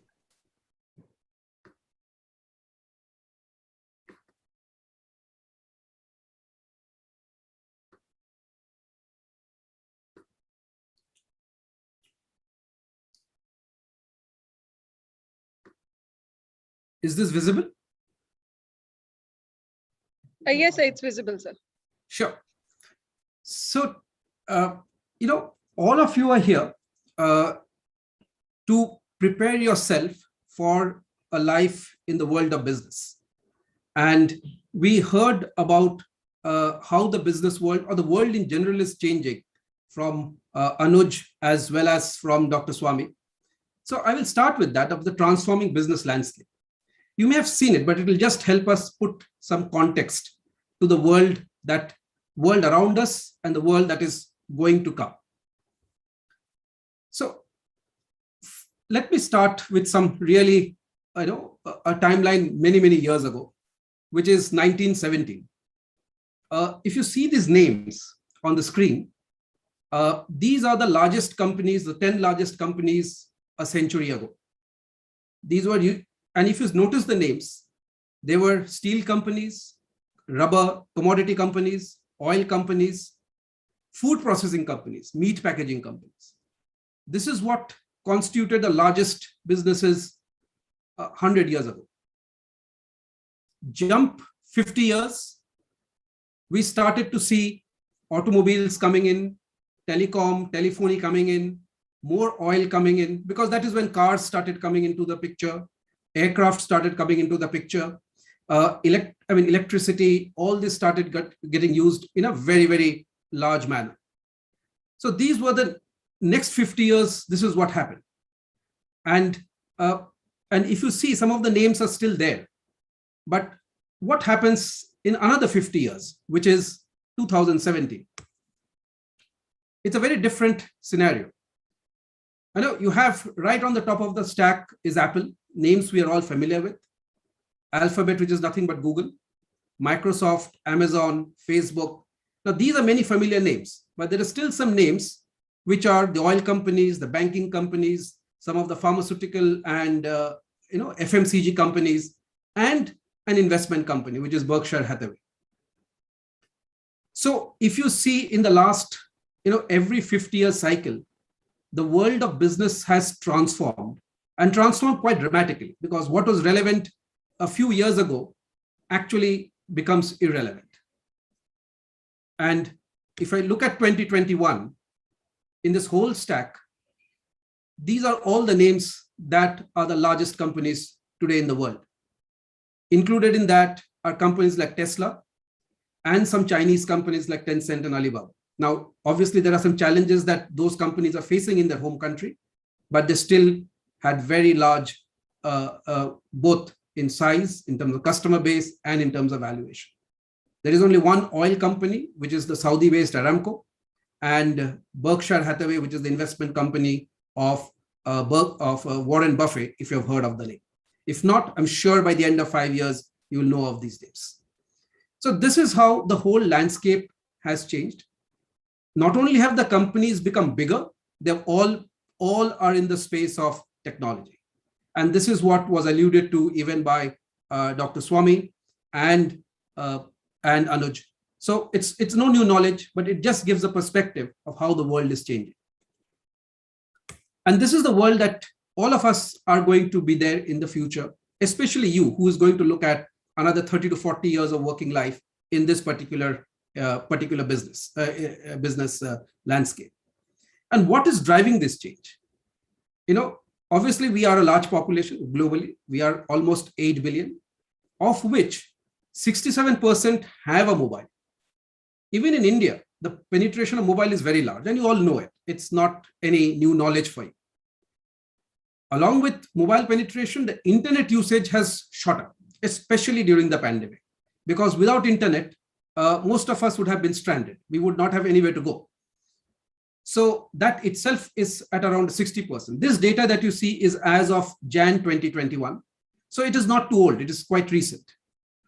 And in terms of social media, that also half of the world is on social media in some form or the other. In fact, surprisingly, you would have seen many of your, like my parents who are close to their 80s, have become very, very fluent users of social media. And this happened over the last 18 months. It is not that they were there earlier. So the transformation is real, it's rapid. And we are seeing this all across the country, all across the world, and all across age groups. So it is not restricted to any one pocket. So what COVID has done is simply accelerated this transformation. So this transformation is already happening. If you see, we did not invent the mobile, nor the internet, nor social media in the pandemic. They were already there. People are adopting them. But what happened in the COVID times is that the necessity to isolate ourselves in our homes made us adopt them much faster. So they have accelerated this transformation. And what that acceleration means for us is that it is catalyzing a conversion into a cashless economy or a society where we don't interact much with. Today, even the maids who work in our homes do not take cash anymore. They are all cashless transactions today. That's the transformation. This was not so 18 months ago. It's all paperless. I'm not sure if any of you have got vaccinated, but those who have, or those whose parents have, or family members have, that entire process was paperless and extremely well managed and contactless. So the pandemic forced us to stay away from other human beings. for our own safety and for the safety of society. So as a result, we learned to do our transactions, conduct our transactions in a virtual manner. Today's event, for example, it's entirely contactless. You are getting inducted in a contactless manner. Many of you would have done your courses in a virtual or contactless manner. And we are not too poor because of it. We are doing it as effectively as we were doing it earlier, maybe better. So this is the largest or the biggest change that COVID has brought about. It also has brought challenges with it. The challenges are that moment you become contactless or virtual, you lose what is called social capital. You lose that, that joy of bonding, the comfort of being in a group. So those things we start losing. And therefore, we have to find out new mechanisms to build those bonds. And those are the challenges that one will have as we get into a society and economy post-COVID. I firmly believe that there's nothing called post-COVID. We will learn to live with COVID. We'll learn to manage COVID. And COVID will become another one of those infections or diseases that humankind deals with.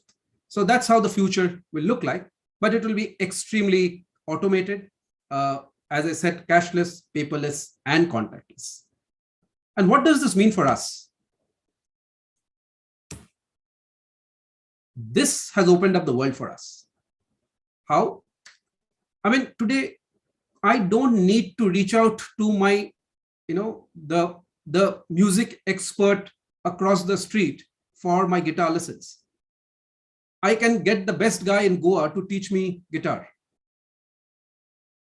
Or why Goa? I can go as far as anywhere in the world and sign up for, in fact, my wife has signed up for an art class from somebody in Denmark.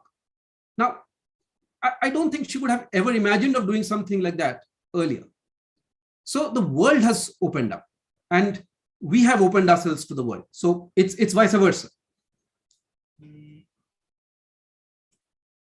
And this opening is translating into more opportunities for people to work in different geographies, in different time zones, while sitting in their own country, at their own homes. And while this is the good part of the story, the difficult part of the story is that we have opened ourselves to higher competition also. So something that I knew I would get to do because I am close by, or something because I'm more familiar, can be done by somebody sitting anywhere in the world. Maybe sitting in Argentina can do that same work, but having the same set of skills. So what has happened is that we will be getting into a world where we will not be just competing with the, this batch of 180 or the other IPM or the other MBAs from the country, but probably all professionals across the world. So competition has become truly global. Just like opportunities have also become truly global. So it comes with its own, pluses and minuses. And the implication is that we have to be globally relevant at all times. And this is a task that each of you must bear in mind, that you will need to remain globally relevant, not just relevant for, say, India or relevant for one industry. You have to be globally relevant at all times to really thrive and, in my word, also to survive. Because otherwise, someone else who is globally relevant can easily step in. And if you're globally relevant, you can step into any other role anywhere in the world. So this is a large transformation that COVID has brought about. As I said, this was happening. It was happening at a slower pace, but one, it has accelerated it. And second, it has made us realize that this is possible. So with this, what would be the managerial skill set that we would require? What would be the evolution of the managerial skill set? We are all going to be managers, right? Each one of you is an aspiring manager. So what would that skill set look like? So let me take you through my own understanding of the last, the years I have spent in industry. And I have spent time in industry across multiple businesses, multiple companies, different roles. So I could, to some extent, be able to share a picture which is to some extent holistic in nature. So I will divide my the last few years into 4 decades. The decade of the 1995 and before, that is even before I stepped into the corporate world. What was more important was execution skills. What do you mean by execution skills? Execution skills meant that you knew what has to be done and you got it done. And a successful manager was he or she who was a good executor. So it was more about knowing what to do and getting it done. That was the dominant skill, and that what helped people grow. The next decade, which is from 1995 to 2005, it is not that execution went away, but what became more important were analytical skills. And this is the time when I stepped into the corporate world. And I truly believe that people who were good analytical people, progressed further, had bigger influences, and could do more. And what is analytical? Analytical is able to connect the dots and execute better. So that was the decade when, if you have relatives or friends from that decade who were studying in the IIMs or any other management institution, there was a huge emphasis on being an analytical person. But that's gone now. And I think this was the decade in which most of you would have been born. Came the decade of 2005 to 2015, when the global economy expanded. Across the world, the global economy expanded. There was the subprime crisis in 2007 and 8, but the world recovered and it continued to expand. And what became important was more of strategic skills. Now, what are strategic skills? The strategic skills were not just confined to connecting the dots for what I'm doing today. It was about using information, using your talent and your knowledge and your skills to be able to figure out what we should do in the future. But here we were basically looking at what are the unique resources that we have, what are the strengths that we have, with which, what should we do in the future so that we still remain competitive, we still grow. And that is when the strategic skills became extremely relevant. They're still relevant today.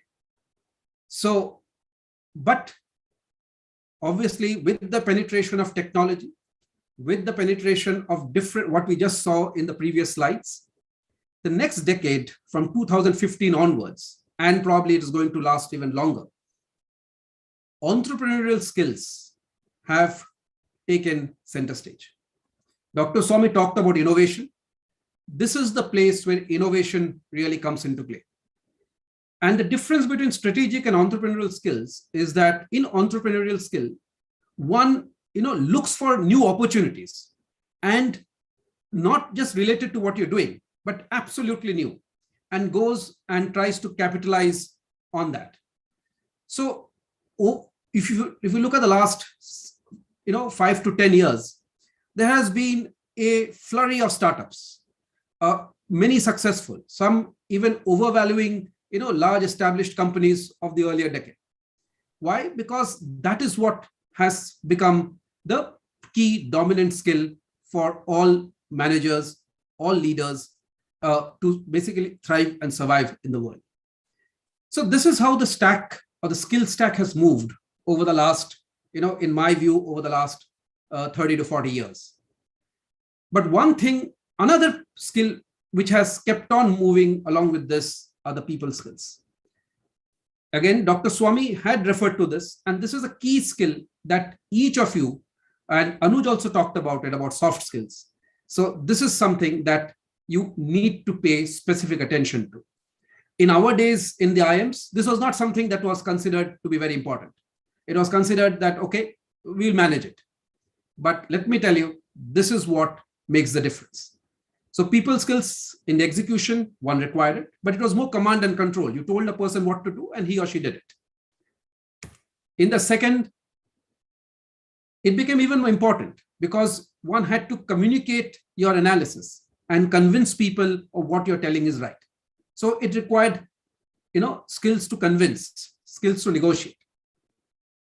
In strategy, it was even more difficult because you had to tell people what the future will be like and get them to agree on it and then support you on that journey.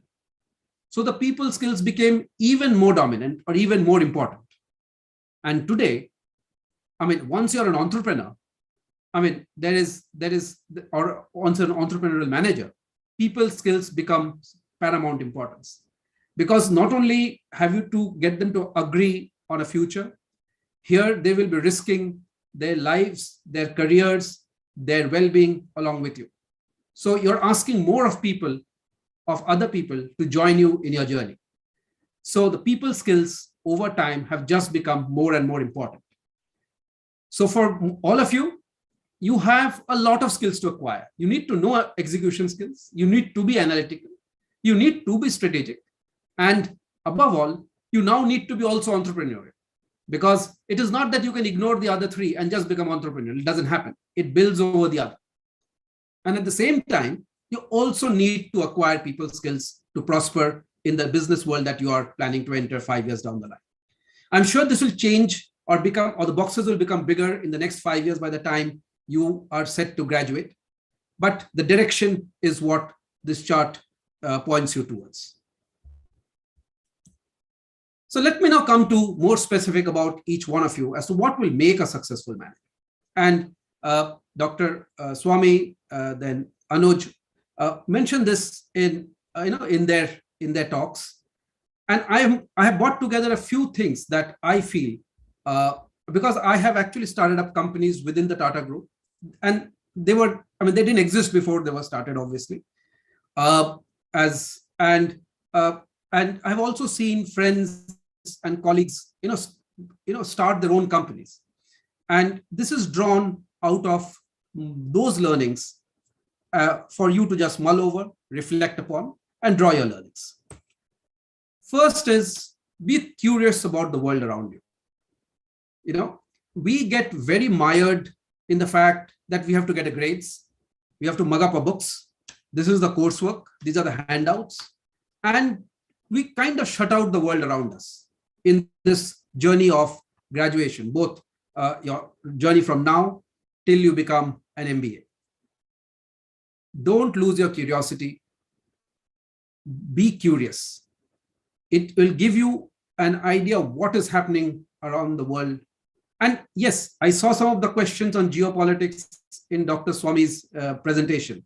And I must say I was very impressed, as to the depth as well as the breadth of knowledge that this bunch carries. So remain as curious, and not just about geopolitics, about everything, about why is something happening? Why is something not happening? What could have happened? So keep on asking questions to yourself, to your friends, to your teachers, and try to keep your curiosity alive. Don't let it die. Very important.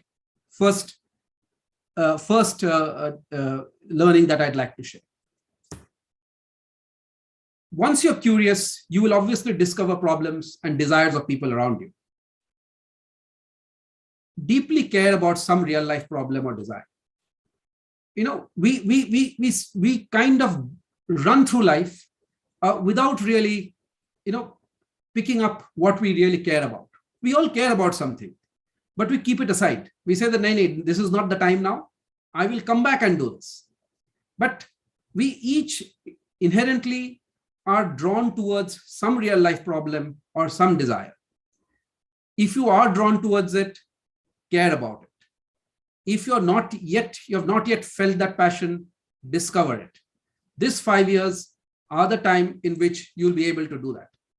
So deeply care about some real life problem and a desire that you'd like to work on, that you'd like to, solve. And how do you solve it? Use your creativity. Yes, you will need all your other faculties like execution faculty, analytical faculty, your strategic thinking. But finally, if you want a unique solution and a solution that's meaningful, you will need to use your creativity. let me tell you, we feel that only some set of people are creative. The reality is that all of us are creative. And it is for us to discover that creativity, hone it, use it to come up with solutions. You might look crazy. A lot of people may dismiss you for what you're saying. So creativity, and if you really need to be creative, you have to, as I said, be bold. And that brings me to the next one, is the courage to act. Because what is creative for you could be quite absurd for many people around you. So if you look, if you look at your surroundings for endorsement, many a times the creativity can be killed. So therefore, you have to have the courage to act. And when you have the courage to act, only then do you set off on your entrepreneurial journey. Many of us are creative without acting. We give gyan to a lot of people. We can advise a lot of people, but most of them advise we don't act on, because we are afraid. What will others think? What if you fail? Of course, when you have the courage to act, or when you act, there are 50-50 chances that you will succeed or you will fail. And as Anuj mentioned, resilience becomes a very important point here, that if you fail, then you have to collect yourself up again and act again, maybe with a difference. But this is a singular characteristic of a successful entrepreneurial manager: courage. Courage to, put forth your thoughts, courage to act, courage to pick yourself up if you have failed and run again. So keep this in mind. This is something that and this develops over time. Courage is not something, it's something that comes when you are convinced about your own thoughts, your own strengths, and you know that what you're doing is right. And you cannot do this alone. So you'll need to build a team of comrades. And I've specifically used the word comrades, not colleagues, not friends, not team members, but comrades. All of you are savvy. You can see what comrade means. It's basically those who are, very, very strongly aligned and convinced about a common goal. So you have to build yourself a team of comrades. And this 5 years is the place where you can actually pick up who could be your comrades in your larger journey of life, a larger business journey. So, so right from being curious, then caring about something, being creative with solutions, having the courage to act, and building comrades are key personal characteristics that you need to build in you as you, in this 5 years and even after. But these are the best times to build this. And as you go into, any management, or even as an entrepreneur, what will you lead? Whom do you manage? You don't manage computers. You don't manage data. You don't manage anything. You manage people. The others you execute on your own. But when it comes to managing, you manage people. So remember that. Any leader is leading people. They don't lead anything. You can't lead a machine. You can't lead a computer. You lead people. And how do you lead people? Or what is leading people? It is influencing others such that their aspirations, their thoughts, their actions are all pointed towards a common goal. That is what you are preparing yourself for. So one would ask that then why all these courses on, operation research, finance? Let me tell you, all those are required. And I will tell you why. Because the basics of influence, or any influence, is trust. You have to be able to build trust. Trust in whom? Trust in people around you, the people you want to lead. And how do you build trust? There are two basic pillars of building trust. The first pillar of trust is competence. And the IPM program is a program where you can actually build your competence. Your competence in area that you want to choose. You can be competent in finance. You can be competent in marketing. You can be competent in multiple disciplines. You can be competent in operational research. You can be competent in HR. You can be competent in anything that you want. But that should, again, be aligned to what interests you. And once you're competent, others whom you want to lead will at least trust you for that particular discipline. So it's like going to a doctor. When you go to a doctor, you first figure out who is the most specialized in that particular area, because I'm risking my life with that person. Similarly, in business, if I am a shareholder and I want to invest money, I will give it to that startup entrepreneur who demonstrates the highest level of competence. And let me tell you, you have already stepped the first threshold of building this competence by stepping into IIM Rohtak. The IIM tag itself is an indicator of high competence. And therefore, this 5 years will enable you to build the next step, which is about knowledge in specific fields. So this is about competence. There are other competences around soft skills also, which is related to what I say. How do you deal with people? How do you motivate people? Those are also competences which are called soft skills. Those also need to be picked up. So the first is about competence, and the second element of trust, or the pillar of trust, is character. Your own character as a leader. What does character do? Competence basically tells others that you know how to do things. You know what to do, how to do it, when to do it. You know all that. Character tells people as to why you want to do it. What is your intent in doing it? Are you doing it for the betterment of society? Are you doing it for a selfish motive? Are you going to be fair in sharing credit? Why should I be led by you? So one is that you know how to do things. Second is that I know he's a fair guy or she's a fair person. They will be just. They will not do anything that is unethical. So the value system that you build also is an important ensemble for an MBA as you get into the corporate world. Values, actually, as you grow up in the corporate hierarchy, values actually become more important than pure competence, because that's when the true leader shines out. So with that, let me again congratulate you, all of you, for embarking on the IIM Rohtak journey. It's one of the most prestigious institutions that the country has. It's going to be also one of the most exciting legs of your journey, of your entire life journey. I'm sure you will make friends which will last for a lifetime. You will learn a lot. This is the time where you can understand how to zoom in and zoom out of information, of topics, of issues, broad base your knowledge, and enjoy the journey. Lastly, be audacious in your dreams, and then the world will be yours. So with that, thank you for having me here, and I will take off the presentation now, and happy to take up any questions, any thoughts that you have.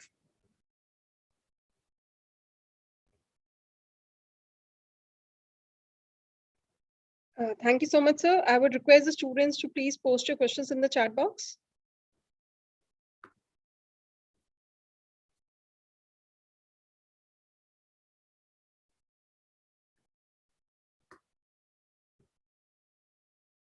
I don't know where the questions have started from, so.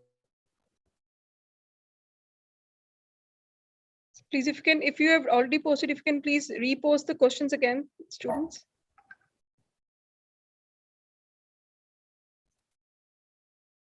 Yeah, I think that will be helpful, Guri. Thank you. Because as I was presenting, I could not see the chat window. So I have a question that has just come in. Well, this is challenging. Just a moment.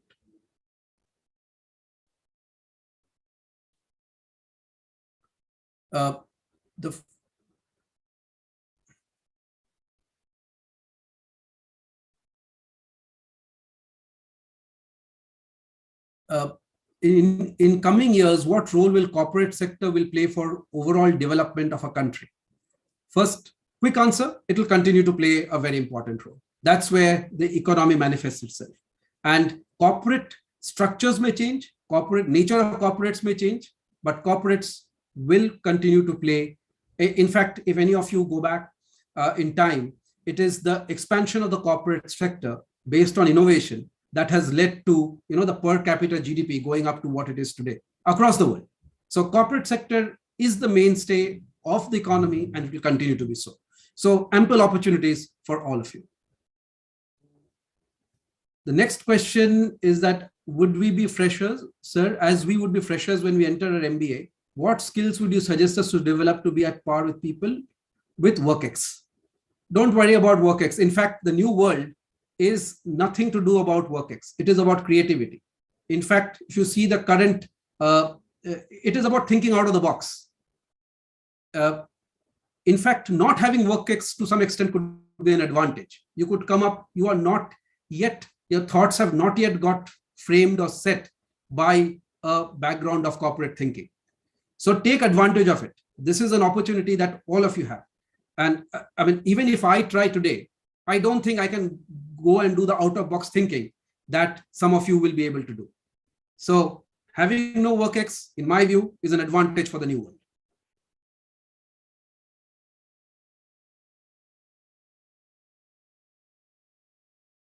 Sir, do you think an MBA has an impact in entrepreneur's life? Absolutely, it has. See, MBA is actually an integrative course. Remember that. It basically helps you tie up different parts of operating business and gives you an integrated view of the same. This is the advantage of being through an IPM. And we did it for 2 years. You are going to do it for 5 years. So you will get even that much better integrative view of the business working. Make sure that you're able to connect the dots. And that makes MBAs relevant. But one thing I must share with you, I graduated from IIM in 1996, and thereafter I went from a Fulbright in 2006. And after that, I've really not got into any serious academic work. But for you, that will not be the case. You will have to be on a journey of continuous learning. After an MBA, very soon, you will have to pick up some other skill to stay relevant. Remember what I said, you have to be globally relevant at all times. It may not be a degree, it may be a certification. And those certifications will soon start getting recognized. We have started recognizing them.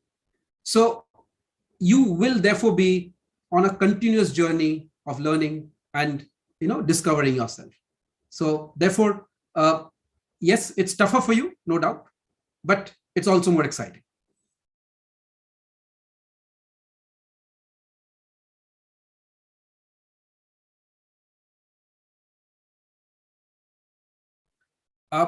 Someone said that, I have emphasized on tech-driven companies. So will a course like BBA or MBA put you on the back foot? Remember what I said. Tech companies are managed by people like you. You are not expected to develop the next technology. You are expected to identify the next technology, get people with you to get the next big firm up and running. Most people who are leading tech firms today are not really the technologists, but they have technologists who are, embedded in that company, who are bringing in the thought leadership. But the leading the company, building into a global business, mostly are being done by people like yourself, who understand business. MBA is nothing to make you appreciate what business is all about.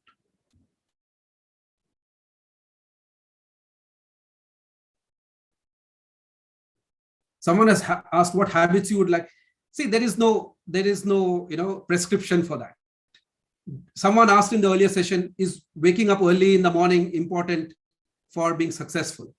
I've never been able to wake up in the morning. I can sleep at 4 o'clock, but I cannot wake up at 4 o'clock. So, and I don't think that has kept me away from being what I am. So habits are what helps you deliver your best. Don't slack off. Don't take it easy, because if you take it easy, you will fall behind, and it is a fast changing world. So you lose time in catching up. But do what you feel suits you the best.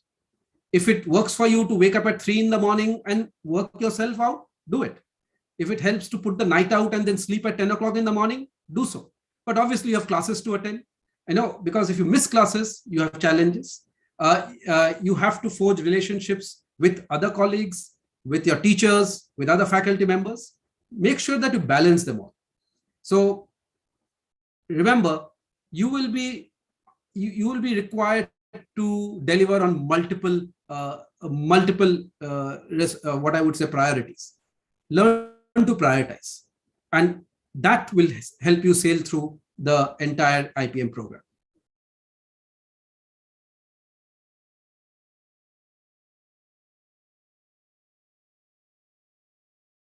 Someone has asked, entrepreneurial skills come from finance or marketing or HR? They can come from anywhere. In fact, many of the most successful entrepreneurs are not even in MBAs. So don't get hassled by it. Do what you like. Be passionate about what you like. And that is in these 5 years, try to discover what gives you the kick. Go after it.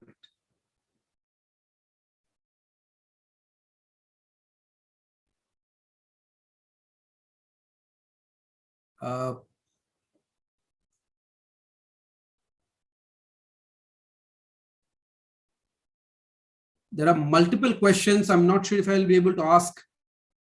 I mean, they're all around, will an MBA be relevant?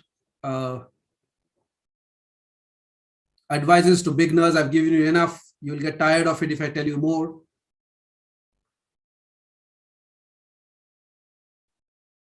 What kind of people we're hiring? People who are energized, people who are ready to take risk, people who are ready to think fresh. That's what we look for.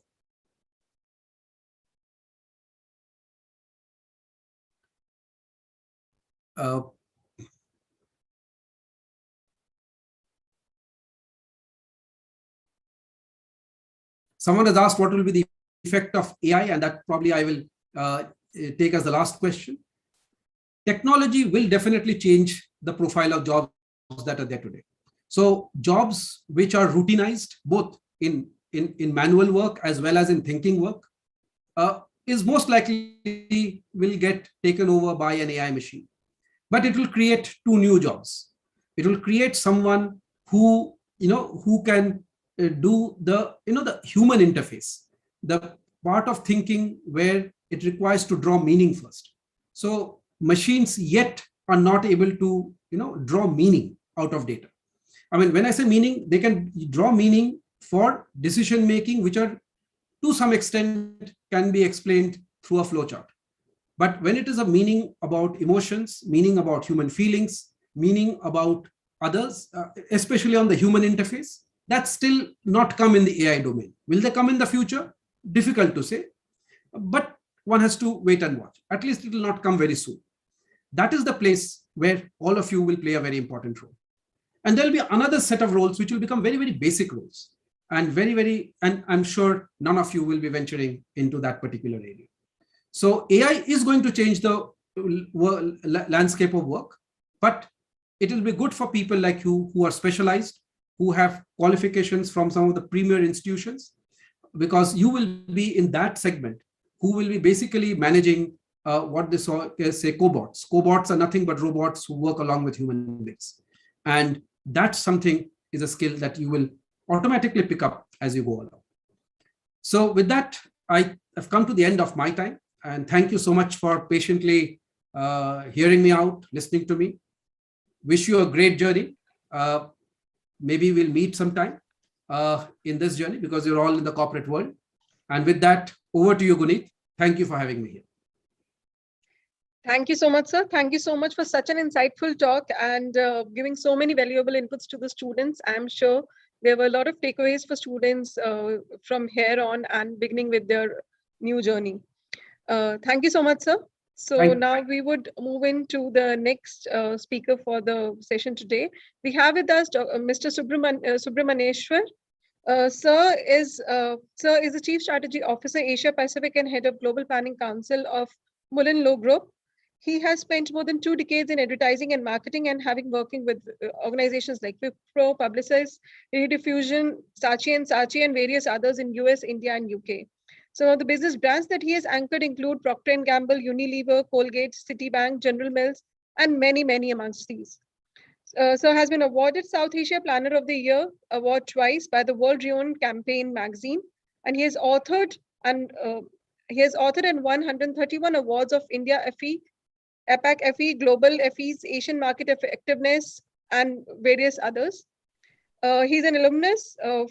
He is currently also the visiting faculty with IIM Ahmedabad, IIM Bangalore, and is also a column. He also writes columns. So we are really honored to have you with us, sir. Thank you so much for joining. And over to you. It's been a very long profile. Thank you so much for joining, sir. Over to you. Thank you, Guni. Thank you very much for that very kind and generous introduction. Thanks a lot.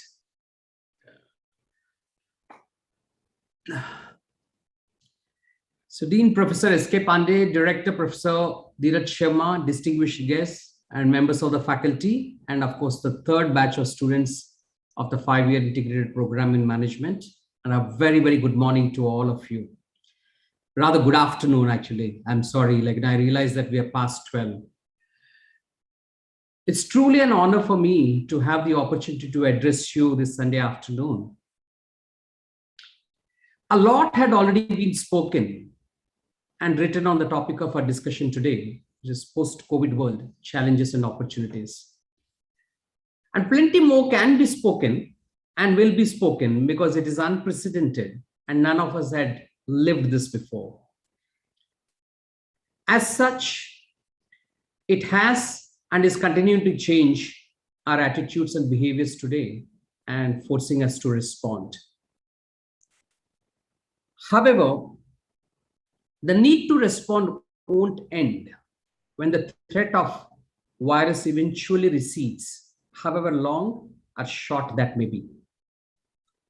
Not only do we now need to draw on everything we have learned to deal with the world in pandemic and its aftermath, but we also need to learn and, more importantly, lead new agendas from lessons never before taught to us.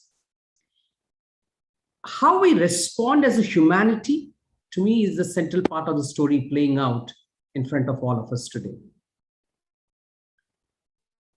Every one of us, every business, and in fact, every entity needs to go through a reset as COVID-19 throws a spotlight on the nature of our character, companies, and brands. So boys and girls, your generation will be at the forefront of leading that reset, not just for yourselves, but for the world at large too. I look at all of you. I would love to look at all of you as leaders. And to be leaders, you don't need to wait for 10, 15, or 20 years in a corporate world, because leadership is not about power or authority. One of the things, I think briefly when I entered, I heard Abhijit also speaking about something in this context. To me, leadership is decidedly more human. It's about leading people. The way we have been portraying, promoting, and practicing leadership for decades as a cocktail of passion, vision, and skills makes leaders, to my mind, ill-prepared to recognize and alleviate human suffering, let alone address the systemic issues that cause and perpetuate it. It's time for human leaders. That's what I would love to say. It's time for human leaders. Anybody who puts care at the heart of what they do, whether it is for people, planet, or even profit, can be a human leader starting now, either as an individual or as part of an entity, focusing on healing and renewing our relationships and institutions. Those are the ones that got demolished today, that got destroyed and getting plundered by the day. Questions that will be commonplace as we move further into this decade will be focused around issues of human and business resilience and their intersection with purpose. Three questions that need to top the bill for every one of us. The first one I would like to say is, what do you stand for? Or what does your business or brand stand for? Whenever you guys get into the corporate world and start something, I would love to see more of you becoming entrepreneurs and starting something on your own. But even if you are in the corporate world, it's pretty much the same as asking what's your purpose or why do you exist? What's the purpose of your brand or business? Anything in this realm. The second one will be, how are you contributing to societal, economic, and environmental progress? Because ESG, you'll be hearing about the ESG, it's a demand from the society. It's not, no more, corporates cannot get away by saying that, no, it's some responsibility. I give 2% of my earnings towards that cause. It's not about that. It's not a social responsibility. It's a social opportunity. How does your brand or business contribute to societal, economic, and environmental progress, or you individually? The third question is, how is the contract between you and society changing? And where is COVID-19 accelerating that change? Because I always looked at business as a contract that you have. Society has given you a permit to operate yourself as a business. And then you got, it's not you're doing a charity service by saying I contribute something to that. It's part of your business. It has to be the cause for which you live. Or how is the contract between business and brand and society changing, and where is the COVID-19 accelerating that change? So let me pick up the first question, a question which is directly applicable to all of us as individuals, or tomorrow when you start leading things. You can lead things, as I said, now, or you can lead things as part of an entity. What do you stand for? Or what does your business or brand stand for? Is the question that you're encountering now and will be encountering later when you start working. Something that I have realized in my life is that whether I'm making a formal presentation, taking a class, running a workshop, or having a casual conversation, one thing stands out. Okay. People have no problem in understanding people or brands that take a position or stance on an issue, especially when it comes from a belief the people or brands have. Today, we live in a time when issues around the world have varying shades of gray all around us. Think of all the things that we are surrounded with, all the issues that we keep reading about and keep arguing about, our passionate arguments, or destroying arguments that happen around us. But the opinions surrounding them are now more than ever seen in stark black or white. When you don't accept the current or prevalent views on what is happening and become a representative symbol of a new ideology or idea that matters to people, you are taking a stand and have the opportunity to positively impact the world in your own small way. Whether you are a new brand or an established one, whether you are a product or a service, whether you are a junior manager, a decision maker, or just an ordinary individual like any of us, finding an inspiring stand prospectively or retrospectively and keeping it at the heart of yourself or your business not only creates sustained profitable growth, builds relevance in a rapidly changing world, and deepens loyalty beyond reason with all stakeholders. Mind you, I'm saying stakeholders, not shareholders, but also changes the lives of individuals across the communities it serves for the better.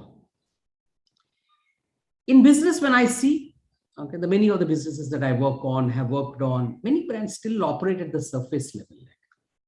Even the ones that have a sense of purpose or have taken some sort of stance are limited to mere advertising slogans, I would say.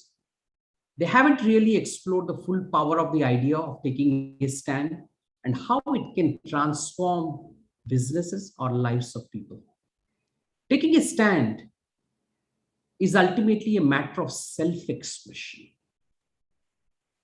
You cannot take a stand unless a little bit of you goes into it, be it your heart, your mind, or your beliefs. Whatever stance you take on whatever issue, the result is a distinctive expression of you, like your fingerprint. Remember that. It helps you find meaning and fulfillment in what you do, making you an evangelist and not just someone doing a job, doing another job. The year 2020 and 2021 so far have been unprecedented in the way they have severely impacted the whole world. But it has also given us the chance to redefine things in a manner never done before and take us into a future that is so unlike the past. My question to you, to all of you, is can you take up the challenge? What are you going to stand for? And how are you going to change the world? Whatever your passion or hunger, there is sure to be a cause or unchanging reason for being worthy enough for you or the brand or the business that you are going to get into to take a stand. And your actions might just make the world a better place at a time when it needs the most, when it needs all of you the most. Remember, when you take a stand, I always believed it's not about having a point of difference. What's the point of difference I have for myself or the business that I run or the brand that I lead? Or it's not about that. It's about having a point of view. This is what I believe in. Can I make my belief, the belief of the audience too that I want to serve, I wish to serve through my idea or through my passion? It's not about being competitive. Please get out of that mindset of being competitive. How competitive I am when I'm compared to somebody else kind of thing. I know we have all grown up learning Michael Porter's competitive advantage. To my mind today, in a world where technology has neutralized everything, where everybody can generate resources, like beautiful resources, there's nothing. There's no advantage in being competitive. You've got to be distinctive, which is uniquely yours. It's not about being ads, it's about being actions and say like real actions. That's what people are. One value that I see with your generation, which is dominating, because every era, when you look at it, every society, every evolution comes up there. There will be some dominant values which that society looks up to. From my generation, when I look at my generation from mid-90s to like when I now look into now 25 years down the line, and see that authenticity, real, something which is concrete, and it's not just restricted to mere words. And what people are looking for, the people of your generation are looking for, how real is that? How true is this? How authentic is this? And focus on that. It's about real actions. It's not about, as I said, social responsibility, but social opportunity. It's an opportunity. It's an opportunity. You've got to, it's your responsibility. If I'm running a business and I'm using the resources of this world, okay, it's not that I'm not doing a charity by giving something back to the society. It is not about charity. Okay, it is something genuine. It is it's an opportunity for me to serve this world, out of which I'm taking something and creating a business for myself. And finally, it's not about the next quarter, which all of us get caught in quarter to quarter. Okay, think about the next quarter century. That's what this does. When you stand for something, and when you stand for something which is purposeful and meaningful, that's what happens for you in your lives or whatever you lead. So go on, take a stand on something that you passionately believe, and I promise you, history will stand by that and by you. Now, the second question, how are you or your business or brand is contributing to societal, economic, and environmental progress? The second question that I brought about here. My answer is, put humanity back in business. Put humanity back in business. Ask yourself, can a business that you would like to get into, later as part of a corporate world, or somebody as an entrepreneur, you want to start something on your own, ask your question, will this idea or will this company, can it save the world from compromised climate, international terror, teetering economy, or identity crisis? There are a whole host of issues that we are battling with as humanity currently. Or can your business lead the world? Can it eradicate poverty and hunger? Can it reduce childhood mortality?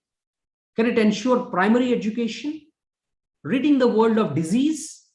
Can it guarantee agriculture and food security or a healthier future for kids? Think about it. There could be 1,000 other issues. Because I believe we can genuinely. My confidence comes from looking at youngsters like you who are literally flags planted in the future. By putting humanity back in business through an approach that is purpose-led, based on improving the lives of people a business serves, and rooted in the timeless fundamentals of business and human nature. Purpose to me is both a financial and humanitarian force. When you are purpose-driven, you create more good in the world, which begets greater profit, which allows you to then create even more good. It's a virtuous, never-ending cycle or circle. Until now, when I look at it, largely the goal of business has been business. Largely, like, I'm not saying everybody, like, except probably if I take a culture like ours, a country like ours, one organization or one corporate, which I have huge respect for because I also do a lot of work for them, is Tata. Like when the very idea of Tata as a group taking birth is to serve communities. Until now, the goal of business, that's why I said, has been business to improve the bottom line and make shareholders rich. The new order expected from your generation is to have a purpose that makes the world a richer and meaningful place for all the stakeholders. And finally, the third question, it's a very important one. Ask, how is the contract between you or your business and brand and society changing? And where is COVID-19 accelerating that change? To me, winners will combine the sprint on COVID-19 response with the marathon of a longer-term socio-economic impact. My answer would be, again, it would be purpose accelerated. COVID-19 has given us all a common purpose and thereby elevated the very idea of purpose. Purpose that was associated for long with religious belief, membership in groups, dedication to a cause, and life values. Today, it's a universal force. And we must acknowledge its positive presence all around us. Purpose is the force that has the ability to tip the scales and shift you or your business from one that is self-serving to one that serves others, which is what the world is looking forward to.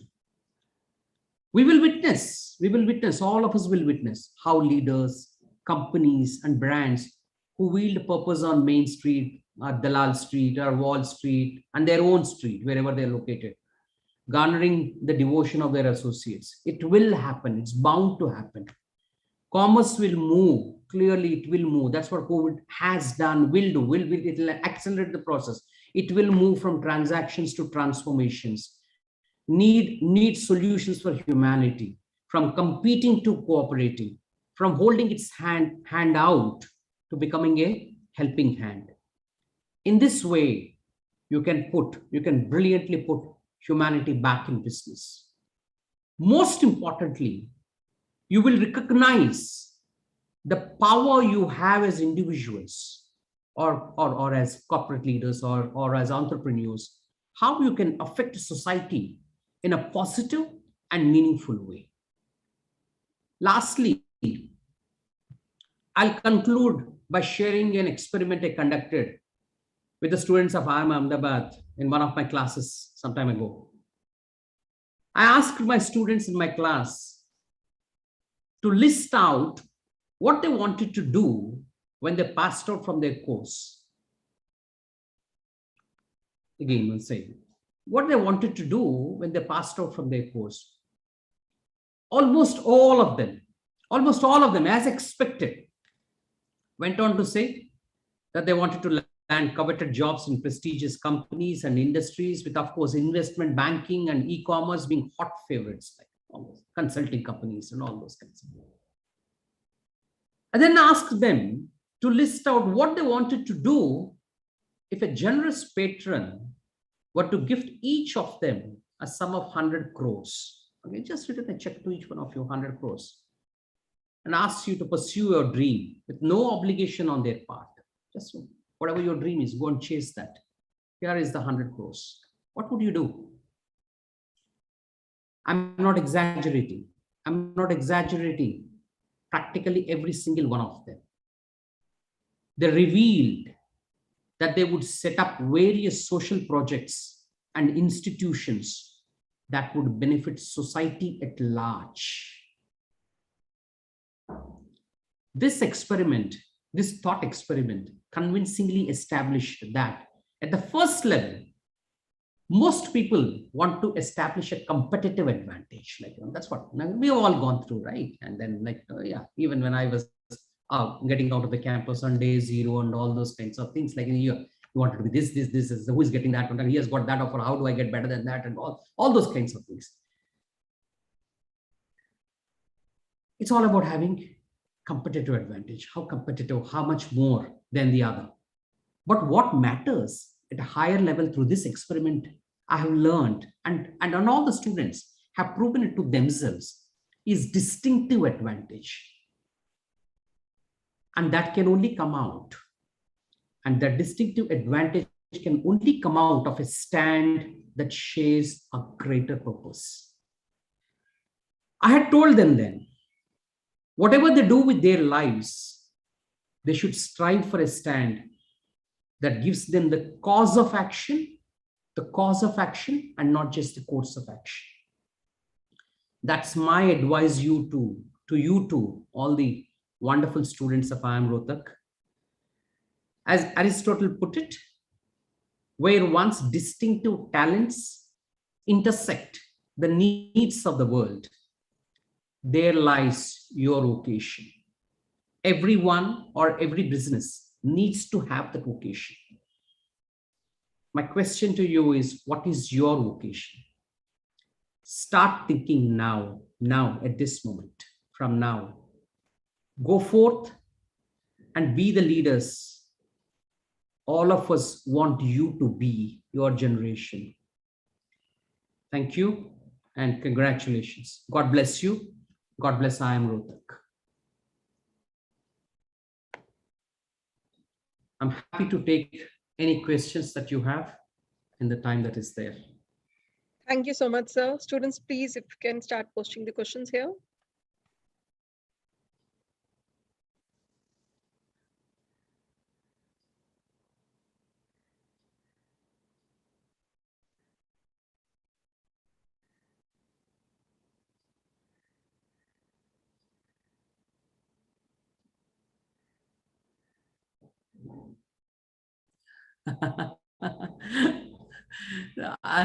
Who was asked? Tanai Pandey. Sir, were you always so good at your communication skills and your hold on the English language? Good question. Okay. I was not born speaking English. Definitely not. Okay. And it's something that you learned in school, and then as you start conversing, and then you start growing. And to me, it is not really about the language, or I always felt like be clear in your head with your thought. Okay. And it's the clarity of thought. Once you have the clarity of thought, you can always put it in your own words, like, the way you feel is good and how you can connect.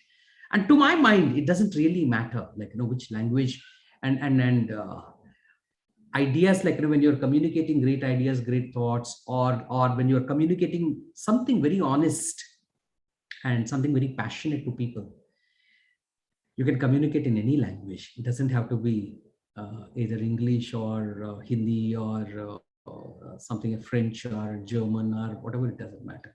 It's like, it's as you keep talking, like, it's always keep it simple. That's what I would say. Okay. Keep your thinking. I always say, like, have the depth of thinking. Go up. something that I always tell all the people that I work with, all my students is, whenever you think about any subject, for every 1 inch width, go 1 mile depth. Okay, that gives you the clarity. Otherwise, we'll be operating at a very surface level. When you dig deep, and particularly one thing that I want to tell you, because all of you are going to study management. Okay, and there's one important learning that I want to share with all of you. Okay, management to me is inexact science. Science is exact.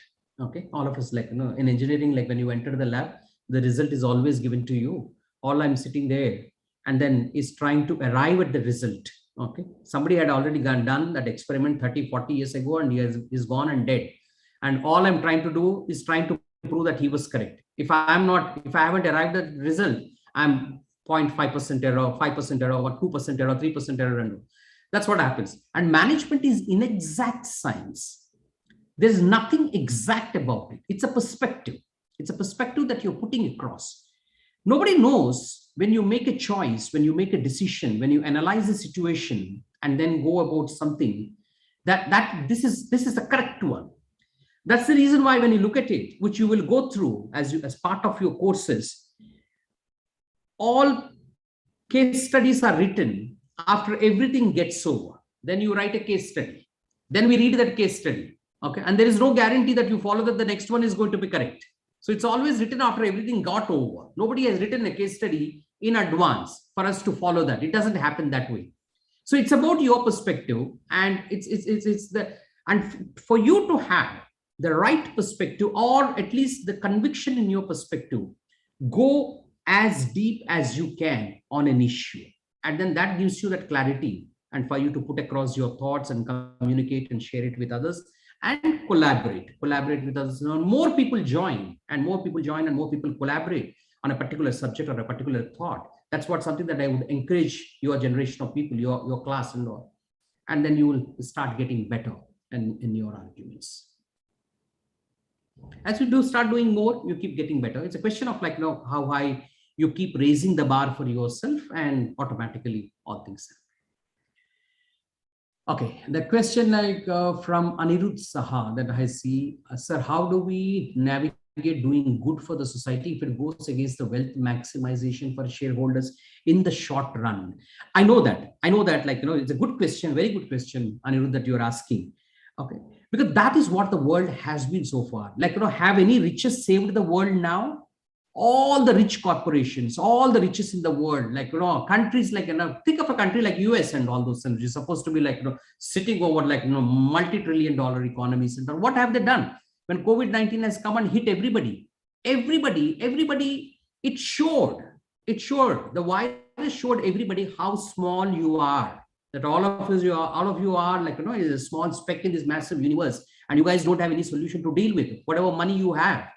We could print, every country printed enormous tons of money and tons of currencies. Was it able to find a solution to the virus? It wasn't able to. We were only able to contain it to a certain extent, minimize the risk and all. We're still struggling. We don't know how long it is going to be. Okay.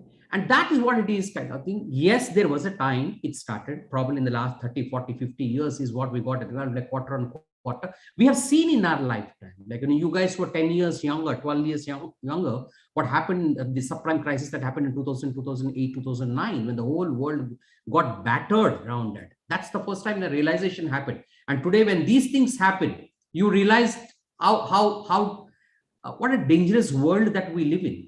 That's why we see the new age entrepreneurs and the new age ideas that are coming up increasingly. And to me, it is not about because the world needs it, so I have to do, because the world is going to demand those things out of you. People are going to ask, your generation is going to ask. My generation may have passed away with this growing money, making everybody richer, shareholders richer, and delivering on all. I'm not saying that's going to completely be off. Right? But in addition to shareholders, the society will demand you to be responsible for stakeholders too, because we're all part of this society. Remember that. And if the ideas, and I always felt, okay, and the more you do to the society, the greater your profits will be, and the more profits you make, the more you can serve the society, keep serving the society back. And that's what we are seeing that. We are seeing that happening for some time. And when events like this happen, COVID-19 happened, the entire thing, the entire process gets accelerated, and it gets that requisite momentum it gets, and then starts moving forward. Let me check Priyanka's question. A lot of changes I want to see are more legal based. How would I achieve social goals in a corporate field? Okay, great. Okay, wonderful. Priyanka, let me say something to Priyanka. About 5 years ago, roughly about 5 years ago, okay, there was a purposeful enterprise summit that had happened in US. That's where the best of the corporations in the world, the big corporations, the smaller ones, the new age ones, all of them have come together. Thousands of CEOs from across the world either have joined physically or virtually, and everybody had pledged, we cannot allow the world to get ruined this way, the way it is happening. And it is the responsibility of all of us, okay, to stand for something bigger than the economic unit of transaction that we demand out of our people, that we do with our people. And look at all the corporations now. Look at the even the giant corporations. Even if I take the FANG companies, which are ruling the roost, whose combined market capitalization is probably richer than many countries in the world, whether it's Amazon or Apple or Netflix or Facebook or Microsoft or any of these guys, all of them see their agendas on purpose, how they are going to help serve or create a better society. And it is going to happen. See, your demand for generating profits will not stop, okay?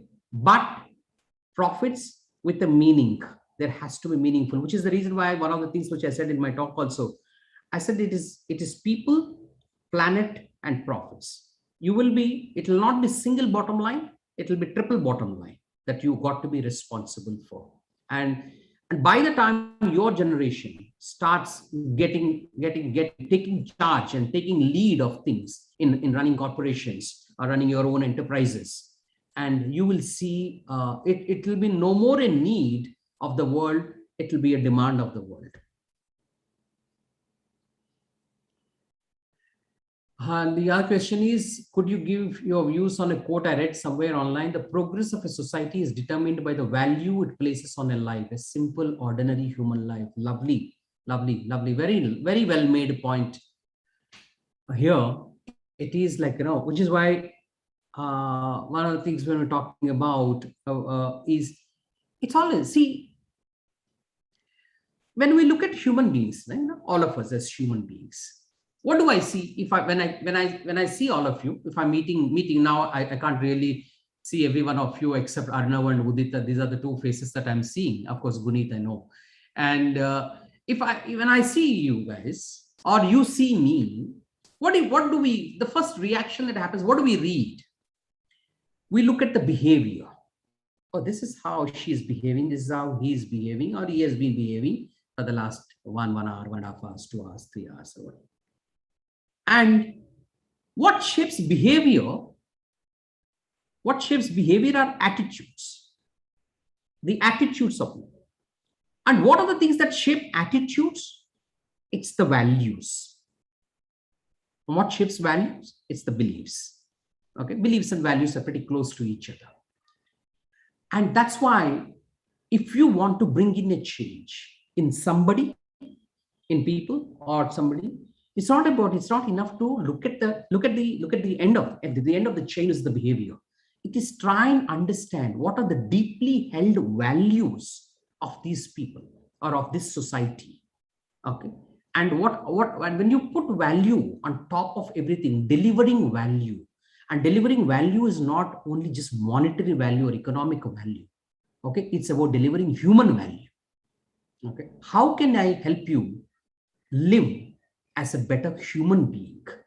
And the rest of it happens as a byproduct. So, for example, something that I was in the middle of the conversation, we mentioned about authenticity. Authenticity is a great value today, which is being demanded by your generation. Because today, look at the world today. everything is out in the public domain. It's transparent. Nobody can fool you around, and nobody can just chip you off or whatever it is. It doesn't happen because everything is out in a connected world. And today somebody makes a false claim, a particular product or a service or anything like that, and there are 200 other people, okay, whose opinions you can read and then make a sum of it, like, what is it? Is it right or wrong? Like, what? And then this particular person, that this particular entity can be lynched in public. Okay, it's extremely important to be authentic, to be honest about it, and not just in saying, but you got to live that. You have to live that day in and day out. Only then you are making a difference to this world. So it's important, extremely important, if you're coming up with an idea and starting something, think about it. What is that value? Okay, what that fundamental human value that I can actually deliver through this idea? Skills that we should develop so as to have a better ground in future. Okay.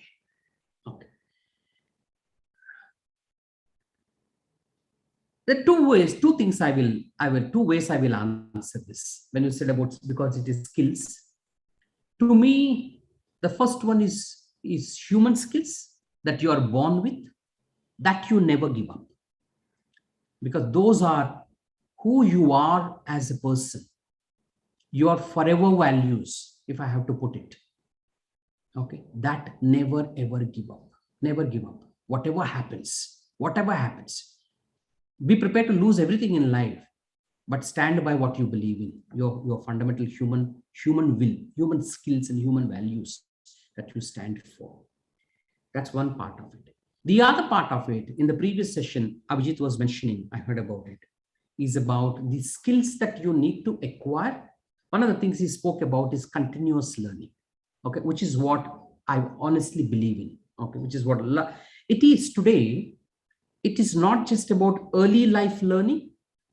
What you will see is lifelong learning, okay. The previous generations were all about early life learning. That's what happened. Okay, like, one finished one course, like, passed out of IPM and all those things is over, and then one that.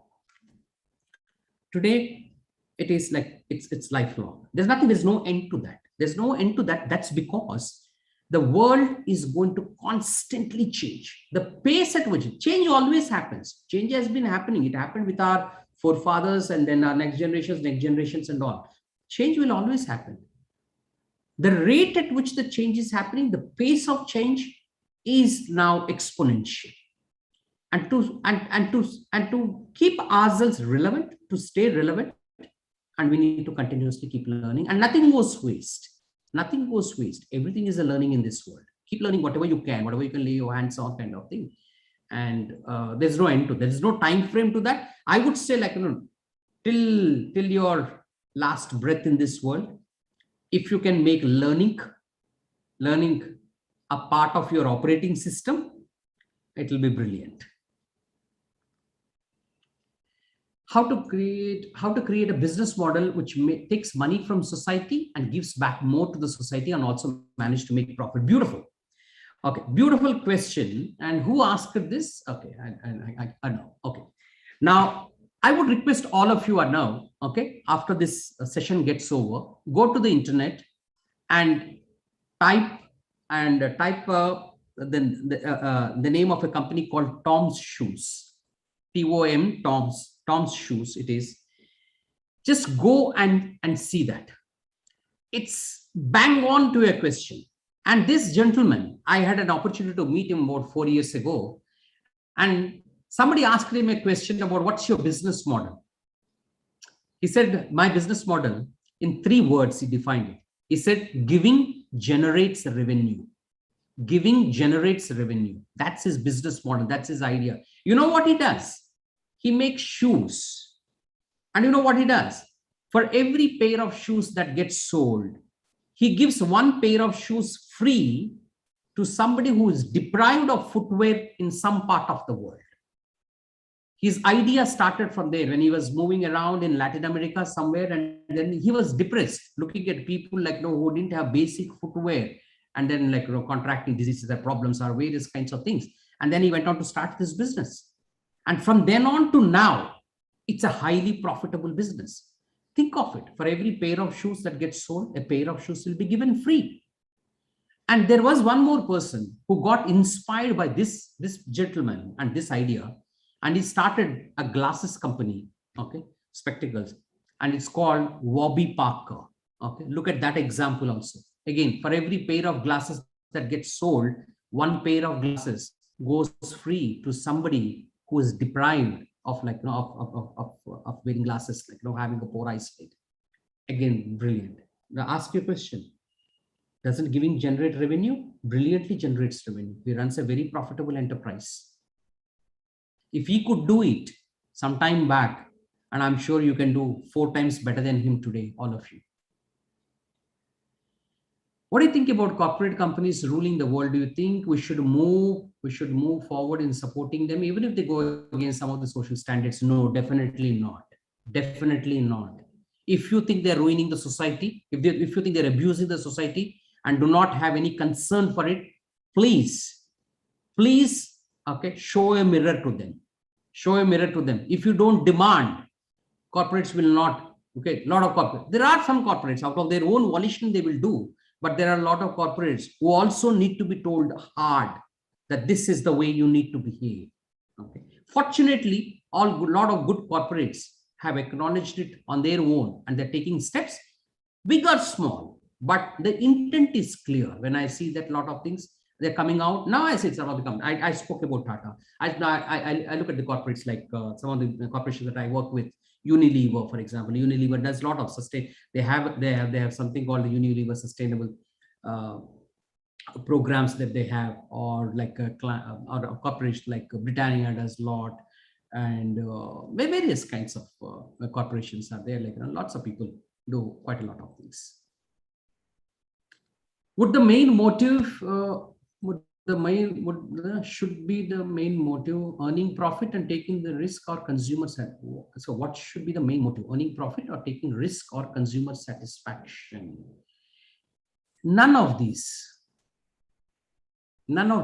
directly. I would say like, all these happen as a byproduct. First thing is like, how am I serving them in a meaningful manner? Ask that question. Through the idea that you come up with, what does this product or service or an ecosystem that you create, how is it meaningfully delivering a value to the audience that I wish to serve? Everything else happens as a byproduct. Don't start with the motive of how much profit do I know there are a lot of startups. When I meet up with them, the motive is like, हम 3 साल चलाएंगे इसको, 3 साल के बाद like I'll sell it and make money and then okay. Now that's your intent to start. I know what's going to happen to that, where it is headed towards. Do you think that capitalist mindset people like Jeff Bezos are a threat? And the world needs socialist mindset people like Mr. Ratan Tata. Okay, first thing is I don't agree that Jeff Bezos has only a capitalist mindset. Okay, it is not. Okay, fine. There are a lot of things, because probably that part of his mindset is what dominates, and those are the stories that the media churns out and we read most of them. But if you go and see, a lot of work that Amazon does is also in the cause of serving public good. There are quite a lot of things that they do. I'm not naming specifically here and there. See, a lot of their ideas that they have come up with, they all serve us. They all serve us and made us better in what we do. Now, a part of that, in the process of serving people good, how do I serve the society at large too? Okay, because all these profits, all this money that you are generating is out of a society that you exist in or the community that you belong to. And how do you deliver these things? Okay, is the question. But they do a lot. And Ratan Tata, of course, is a great example to me, a fabulous example of how that group had taken birth and how it continues to serve this country and probably like way beyond this country. I won't say just us, like in the many communities and countries that it operates. And it always believed that it has to meaningfully and positively impact the society too. I also think Mama Earth and classmate plant trees for products they sell. Yes, of course. Okay. And definitely, yes, there's no doubt about it. Classmate from ITC, I've known about this brand doing quite a lot of things, and so is Mama Earth. Okay. I think that means academics are co-curriculars, which to be given more importance. Okay. There's nothing like this versus this. Okay. One thing I'll tell you about your generation. Okay, maybe my generation was either or. Okay, like even if I take my example also, like, want to become an engineer or a doctor? Yeah, I want to become an engineer. We'll say that. Now your generation you're not either or. You are not an or generation. You are an and generation. Okay, this and this and this and this and this, everything. So you need to have good academics and you need to have good co-curriculars. Everything has to be there. It's not a either or situation. How can one actually deliver the value one creates for consumers and society when you have so many intermediaries in between? Yes. Can you eliminate? That's what technology does. No? Technology eliminates the intermediaries. Technology eliminates the intermediaries. Okay. Please do that. Like, and then there is like today, I believe all of you have to believe that every one of you, every leader is a technology leader. Every one of you believe that you are in technology business, you are in data business, you are in AI business, you are in machine learning business. All these are part of your lives. And that's what it should do. I'm saying if there's no barrier, if intermediaries are a barrier, come up with an idea on how do I eliminate intermediaries and directly reach consumers. Is it Amazon doing that? Is it Flipkart doing that? Like, see that, like, what was the mechanism of these transactions earlier? How many layers did you have to depend on? Today, you can make something from your home and like, you can directly sell it on Amazon. Which intermediary do you have? You don't have any intermediary. You can directly sell your ware to people and reach out to people directly. Or probably like, you can put something on your own itself. You can have your own portal and then start reaching out directly. Yeah. I saw now I see Anuj on a big screen, and that to me is an indication that the time is up, I guess. Okay. Is that so, Anuj? Or can I take one or two more questions? Or you want me to stop? I can. Guneet? Yes, sir. Is the time up or the time is up? Okay. Yes. So okay, sure. Okay. I hope all the questions have been answered, and more like the students have got You a lot of insights. you can write to me directly, not a problem. And I know that the time is short. Please do write to me, and I will respond to your questions. Okay. If any of you wish to speak to me, please you can even call me. Not a worry. I'll be very happy to respond. Thank you so much, sir. Thank you so much for such an insightful and informative discussion. The students have really enjoyed it, and I can see that from their faces and from the chat box also. Thank you so much for joining in, sir.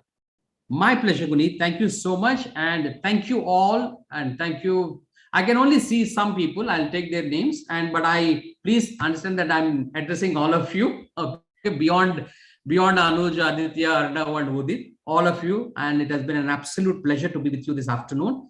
And all the very best to you in the world. I look forward to listening to your stories one day. I'll come to listen to all your stories and what a difference you have made to this world. I genuinely hope and look forward to that. Thank you. God bless you. Thank you. Thank you so much. I request the students to just wait for a few minutes before signing off. There will be a little brief about the evening session.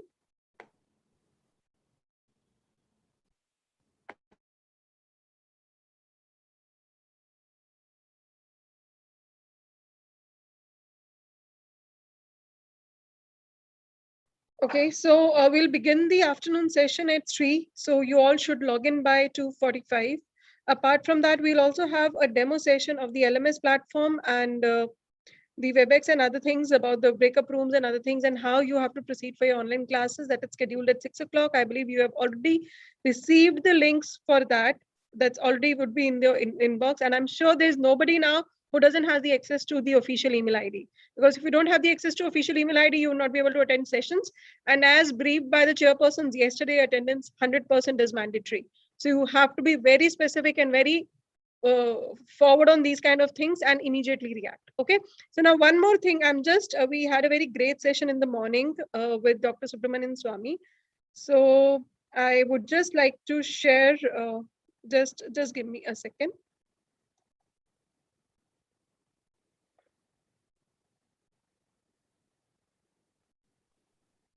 Have you guys got connected and created your groups and all?